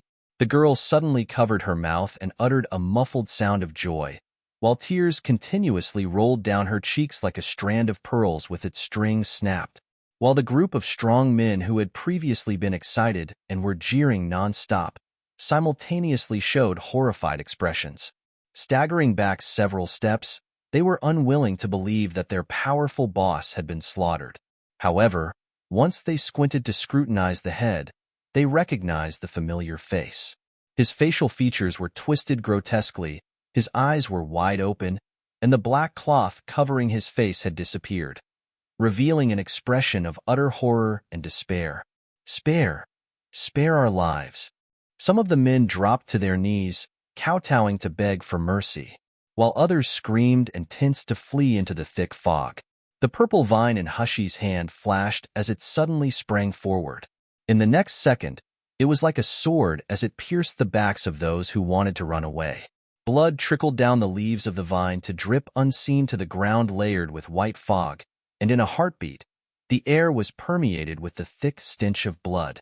Although, when Hushy retrieved the vine, the purple leaves were already clean and fresh. You couldn't even see a trace of the blood. The purple abyss vine swayed in delight, expressing its happiness and desire to continue consuming blood. Hushy immediately rejected the purple abyss vine's wish to kill and eat in the white fog, and put the unwilling vine back into her space. She then slowly walked towards the only strong man who remained alive. The strong man currently had a blank look in his eyes as he trembled and stared at the corpses of his companions. Due to the trembling, his teeth were chattering together, and in the next moment, there was an overwhelming stench of urine as a wet patch spread between his legs. "Please have mercy, young master. Spare my life. I beg of you. Please spare my life. I won't dare do anything. I wouldn't dare." Hushy's towering figure looked down at him as she coldly asked, "Tell me, how long have you been in this white fog and how many martial artists have you robbed?" How could that man dare to conceal the truth? He quickly kowtowed and said, answering, "Young master, we were the first ones to enter this white fog. It's been 6 days. In the beginning, we didn't know that this white fog could completely absorb a martial artist's spiritual power. We just wanted to profit from the medicinal field. But later, when we discovered that those spiritual cultivation martial artists, who usually think so highly of themselves, would become useless and helpless in the white fog, we came up with the plan of robbing them." The man raised his head and looked at Hushy, only to find her eyes focusing on him. "Continue. Say what you know." "Yes. Yes." This small one absolutely wouldn't dare conceal anything. The man was so frightened that his trembling grew more violent before he quickly continued. "Normally us body-refining cultivators are bullied and humiliated by spiritual cultivators. Yet now we had an opportunity to take revenge. Moreover, this white fog is very strange. After we explored deeper, we couldn't find the way out. Also, we couldn't find a way to enter the medicinal field. Therefore, we all figured that we might as well wait around here and focus on robbing the martial artists whose spiritual powers were drained." Hushy furrowed her brows. "There's no way to enter the medicinal field? We didn't find it. However, we met a group of extremely powerful martial artists. Although they didn't have any spiritual power, the imposing aura being emitted from their bodies was immense. We didn't dare approach them, and instead, we quietly ran away. But I remember hearing them talking about wanting to enter the medicinal field, and that to do so, they had to find the eye of the array, or the core of the array, or something. The eye of the array? The core of the array? The wrinkle between Hushy's beautiful eyebrows deepened. As she'd expected, this white fog was a natural array.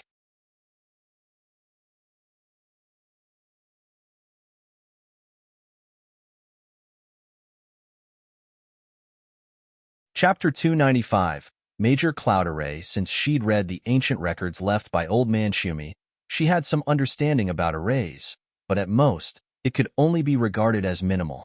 So if she wanted to break the array, it was simply impossible. The strong man noticed that Hushy was lost in thought and completely unguarded. His hands that were by his sides slowly moved towards his chest pocket. He knew that this youngster before him would never let him go. So this being the case, he might as well strike first and try to gain an advantage. He abruptly took out a tube which stored poisonous needles and fiercely aimed one at the youngster's heart.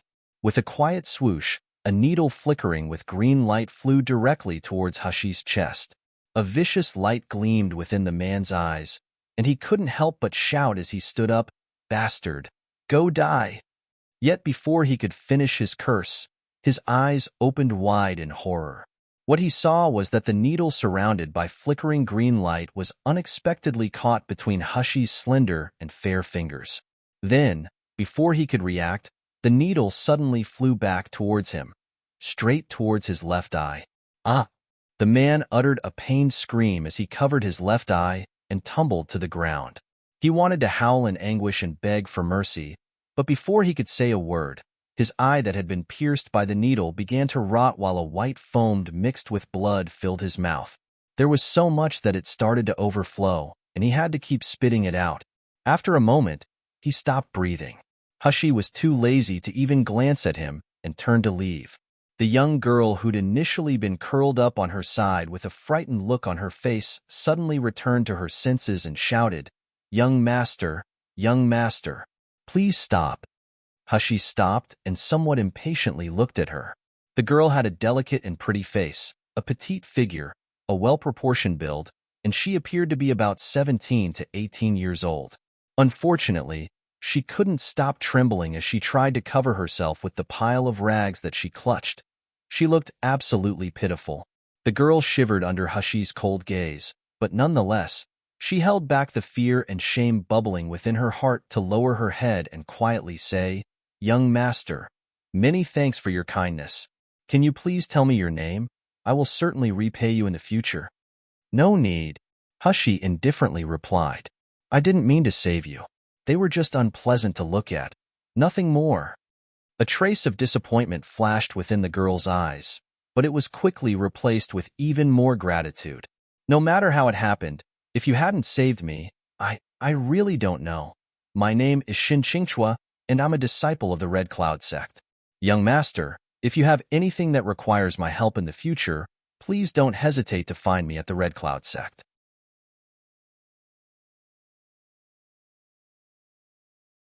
"I'll certainly go to any length to repay young master's favor."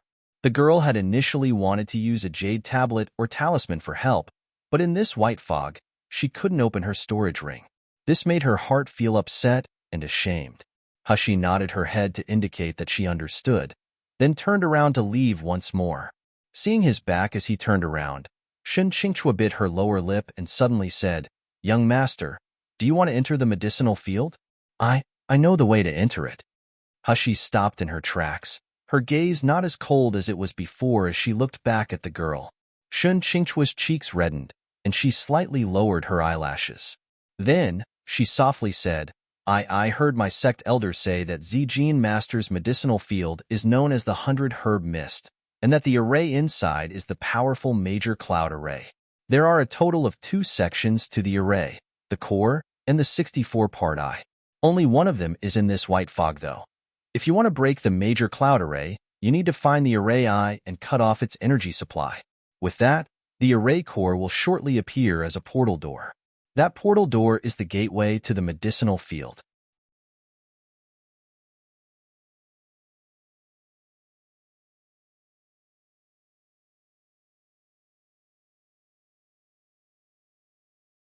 Chapter 296. We will definitely meet again. I just have to find this core of the array?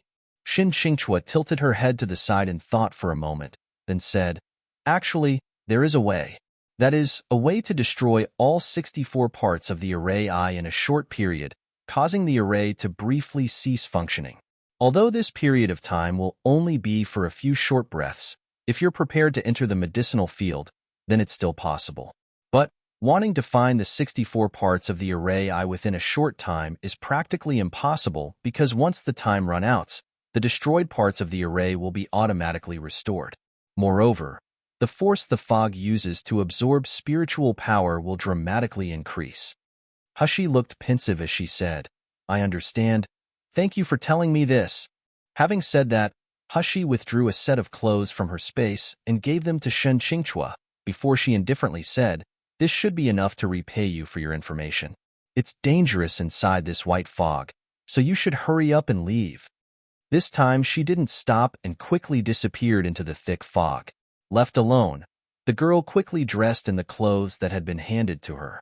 Lifting up one of the sleeves to the tip of her nose, she smelled the scent of fresh medicinal herbs, and a faint blush covered both of her cheeks.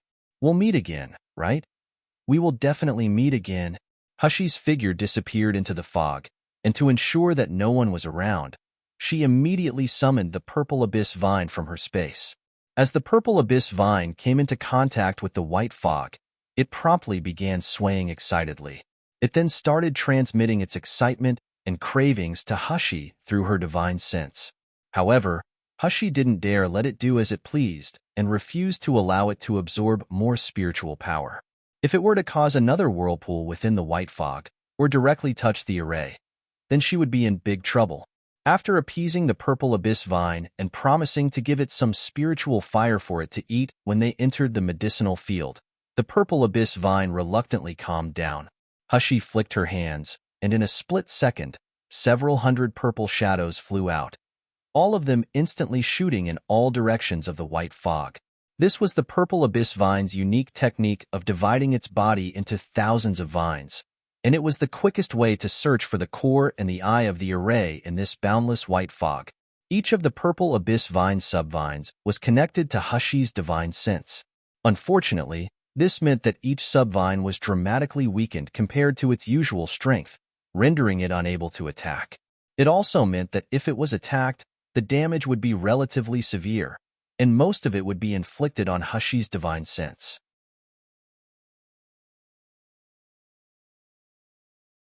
Soon, in as long as it takes to burn a stick of incense, and Hushi's complexion was becoming a little pale, the purple vine wrapped around her wrist began excitedly bouncing around. It was like it was eagerly trying to tell her about something. Finally, Hushi opened her eyes to reveal a sharp glint of purple swirling within their depths. In a split second, all of the purple abyss vine subvines returned to Hushi's body as fast as sharp arrows. Excellent. She had found all 64 parts of the array's eye. Unfortunately, she couldn't find the core of the array, which would have made everything a lot easier. After all, the core of the array was the array's lifeline and foundation, so no matter what kind of array it was, they were typically concealed well to prevent it from being destroyed. It was normal that the purple abyss vine couldn't find it. However, with the exact location of the 64 parts of the array's eye, it wouldn't be too complicated for her to destroy it within a short time. A corner of Hushi's mouth stretched into a faint smile, and with a light tap of her foot, she disappeared from where she stood. The location of the first part of the array's eye was nearby, so Hushi arrived beside it very quickly. The white fog surrounding the part of the array's eye was apparently a lot thicker than other areas, which made the draining of spiritual power extremely powerful. Hushi's eyes focused, and the main part of the purple abyss vine sprang out, heading towards the center of the array's eye without any hesitation. Before her, there was only a thick layer of fog, but she still heard a crash echo around her, as if something had broken.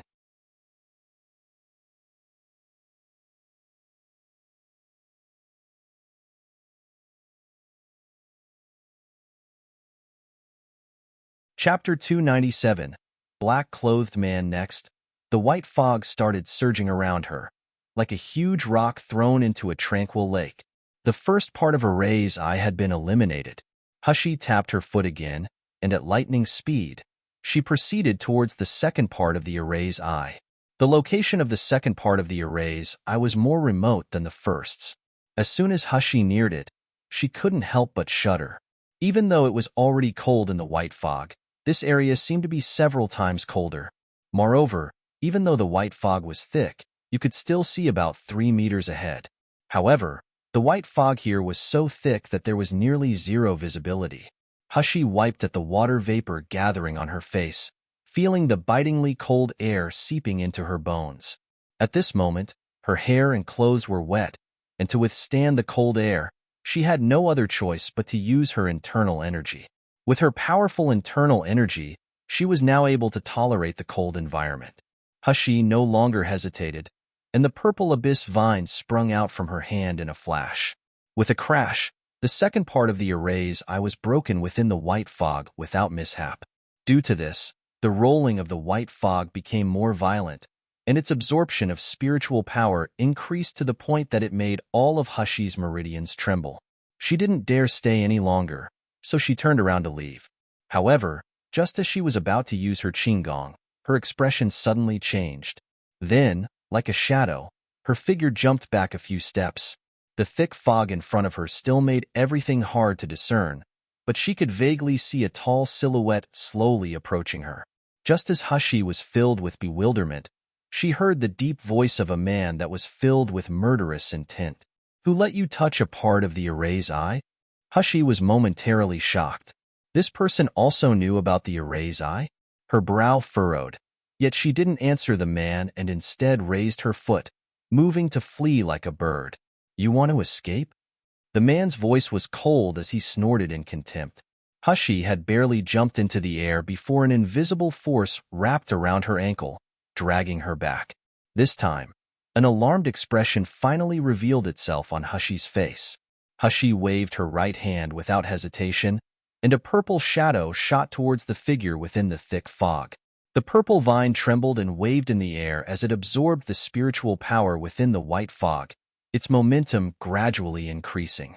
Just as it was about to fly towards the man, it twisted itself up like a small storm, signaling its intent to shred the man to pieces by whistling through the air. However, a scene of the man being ripped into pieces didn't happen as Hushi expected. Instead, she heard the man make an exclamation of surprise in a puzzled tone before he then grabbed the purple abyss vine with one hand. After he tugged on it a few times, it was left entirely immobilized.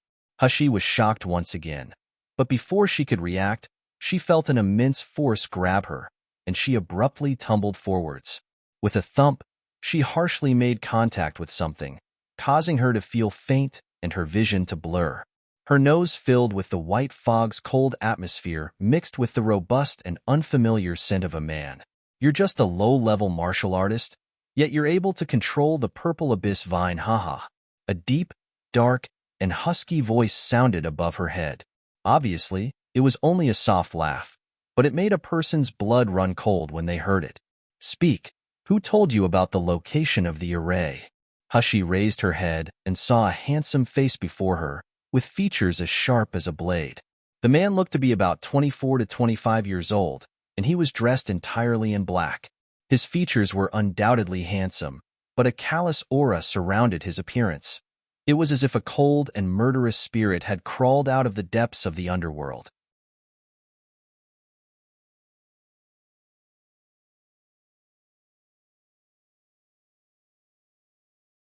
Chapter 298, Immortal Silk. Hushi struggled and found that without her realizing, thread as thin as a strand of hair had wrapped around her body. The other end of the thread was gripped in the man's hand, and at this moment, she was just like a fish on a chopping board with no way to escape. If it were an ordinary person who was facing such a situation, he likely would be frightened and panic. However, what kind of person was Hushi? When she carried out missions in the past, she'd encountered all sorts of dangers and had fought many different types of drug lords. A corner of her mouth stretched into a sneer before a beautiful, yet cold voice unhurriedly left her bright red lips. "Such a joke. If you can find the parts of the array's eye, why can't I? Was this major cloud array created by your family? In the end, you're nothing more than a useless person who was trapped in this array and was unable to come out." The man was astonished when he heard her remark. Growing up until now, he had never encountered anyone who dared speak to him like this. After a long while, he quietly chuckled, but that laugh didn't reach his eyes. Instead, his glare was cold. "Excellent. Your cultivation base isn't high, yet your courage isn't small. Since you court death yourself, then I'd like to help you accomplish it. After I cripple your cultivation base, I'll use the soul search technique to get the information from you. The result is the same for you either way." As his words fell, a sharp light flashed from his hand and suddenly flew towards Hushi's heart. However, in the next moment, a shocked expression appeared on the man's face. He watched as Hushi, who was supposed to be restricted by the immortal silk and unable to budge, suddenly bent down and at a moment of life or death, avoid a fatal blow. Following that, the immortal silk restraining Hushi like glue abruptly lit up, turning a charred color and withering away. It then fell to the ground as ash. The trace of a sneer showed on a corner of Hushi's mouth, and the purple abyss vine in her hand flew straight towards the man without any hesitation. The man was stunned and caught off guard, so he was directly hit on the chest by the purple abyss vine with a snap. If he hadn't reacted in time and quickly stepped back, perhaps his heart would have been directly hit by the purple abyss vine. But despite dodging, his upper clothes had now been shredded, exposing his bare chest, perfect skin tone, and the smooth lines of his six-pack. The man bowed his head to examine his torn clothes and the bloody cut on his chest in disbelief. He couldn't believe that he was injured by such a puny, low-level martial artist. Hushi didn't look pleased, though. This man before her, compared to her, had more experience and a higher cultivation base.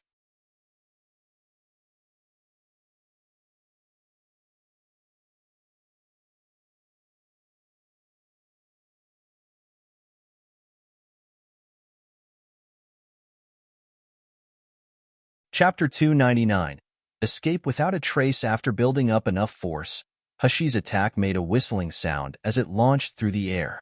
Following the whistling, the purple vine abruptly transformed mid-air into many shadows, like 1,000 arrows all shooting straight towards the man. The man's eyes gleamed with a hint of admiration, but then a corner of his mouth curled up. The next second his big hand flipped over, and a flag of blue so dark it seemed black suddenly appeared in his palm. There was no apparent spiritual power being emitted from the flag due to the white fog, but there was a chillingly cold aura surrounding it that could make anyone terrified. With a wave of the flag, every single purple vine was suddenly absorbed inside of it, all of them swallowed up silently and cleanly. The man lightly laughed and went to look at the youngster, but then his expression swiftly froze. There was no trace of the youngster anywhere within the thick white fog. As it turns out, the moment the purple abyss vine had attacked, he'd taken the opportunity to disappear completely. He escaped. He actually dared to escape. A sharp light sparked within the man's eyes. You think you can run away from me? In this world, no matter what he wanted, people or things, they could never get away from his grasp. As soon as the words left his lips, the man's figure disappeared, leaving only the churning white fog to indicate that something was amiss with the major cloud array. The moment Hushi had released the purple abyss vine, she'd used her qinggong to escape far away. Although she was proud, she wasn't arrogant. That black-clothed man had clearly come prepared, since he could use a high-level spiritual weapon without spiritual power. Coupled with the disparity in their experience, he wasn't a person she could currently win against. Hushi had initially wanted to destroy the next part of the array's eye, but she was afraid of once again being caught by that crazy black-clothed man. So hesitating for a moment, she pondered over what should she do now instead. After thinking it over for a moment, she once more released the purple abyss vine subvines, deciding to use it to find Nangongyu and the others. With help from Nangongyu, Gulufeng, and the others, she didn't believe that there was no way to destroy all 64 parts of the array's eye. However, just as she released the purple abyss vine subvines, Hushi's complexion promptly changed. As the purple vines shot out like shadows, they unexpectedly made a loud bang. When she was able to see what had occurred clearly, she noticed that they'd blocked a powerful attack. Hushi had an ashen complexion as she looked at the black-clothed man who'd appeared not far away, and coldly said, "You followed me like the spirit of a deceased person. In the end, what do you want?"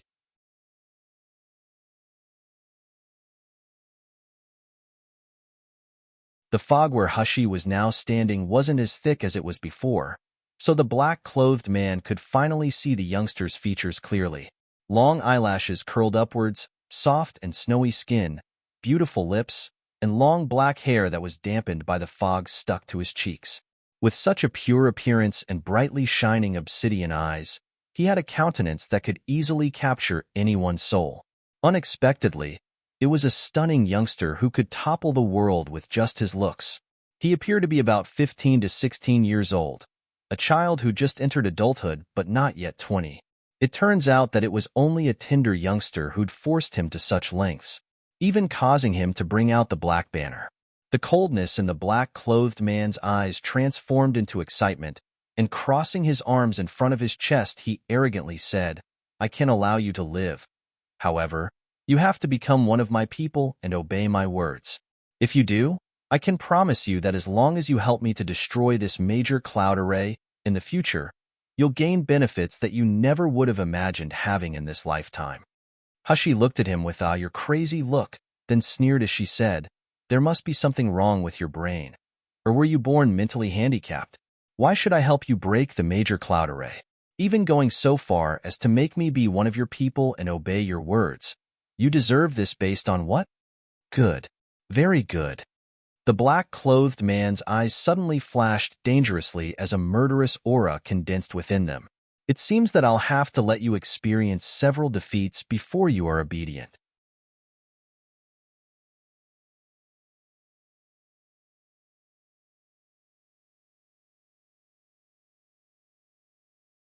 Chapter 300.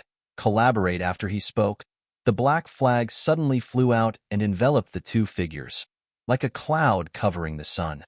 There were no apparent spiritual power fluctuations, but the densely cold aura it emitted caused Hushi to be alarmed.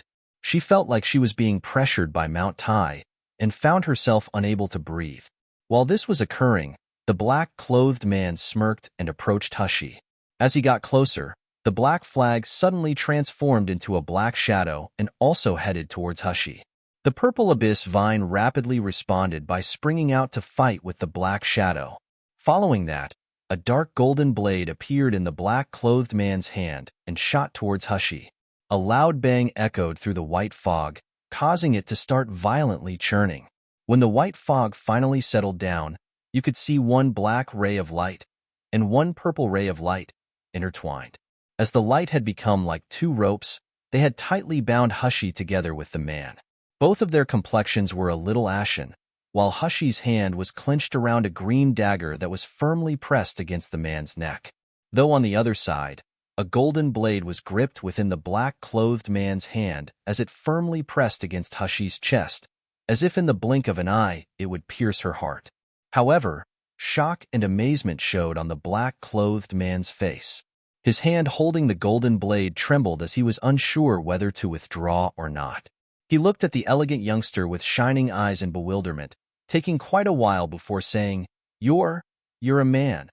A coldness flashed in Hushi's eyes, and the dagger suddenly cut into the skin on the man's neck as she coldly said, This dagger is smeared with the highly deadly blood-sealing throat poison.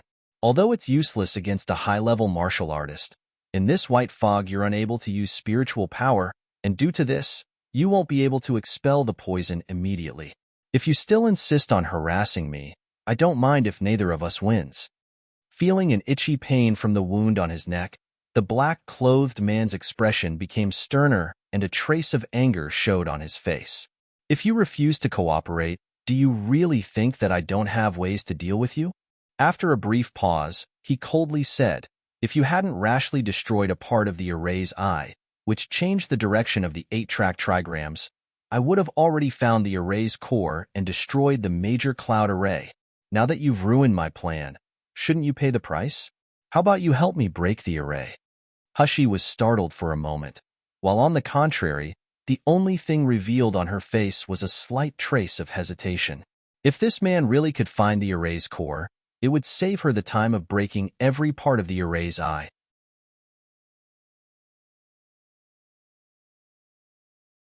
Looking down, she saw that both of their bodies were tightly joined together, and in a heavy tone said, Make your black flag release us first. The man slightly lowered his head and smelt the fresh fragrance of medicinal herbs being emitted from her body. So pursing his lips, he said, Your purple abyss vine still restrains me too. Hushi furrowed her brows. I'll count to 3, and then we'll release each other at the same time. In a flash, the purple abyss vine and the black flag simultaneously retreated and flicked into the air. The purple abyss vine turned into purple light and returned into Hushi's body, while the black flag returned to the man's palm. Hushi quickly stepped back to make space between them and silently took a deep breath, using this opportunity to restore her depleted internal energy. On the other side, the man felt the sudden loss of warmth within his arms and missed the subtle fragrance tickling the tip of his nose. He was somewhat disappointed at the loss for a moment. He looked up at Hushi, and the cold tone within his voice was mixed with a slight gentleness.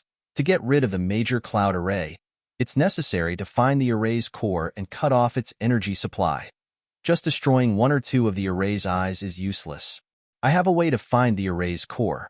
However, there is a strong spiritual power barrier surrounding the array's core. As I can't use the technique within the white fog, wanting to break through the barrier uses a large amount of effort. But if we were to use your Purple Abyss Vine, it would be different. You're tuning into the Romance Rendezvous YouTube channel. We're so grateful for your support, and don't forget to subscribe to join us on this incredible journey through captivating stories. Your generosity through donations truly makes a world of difference, as it's the primary source of revenue that allows me to expand and enhance this channel for you. Thank you from the bottom of my heart for being a part of this adventure.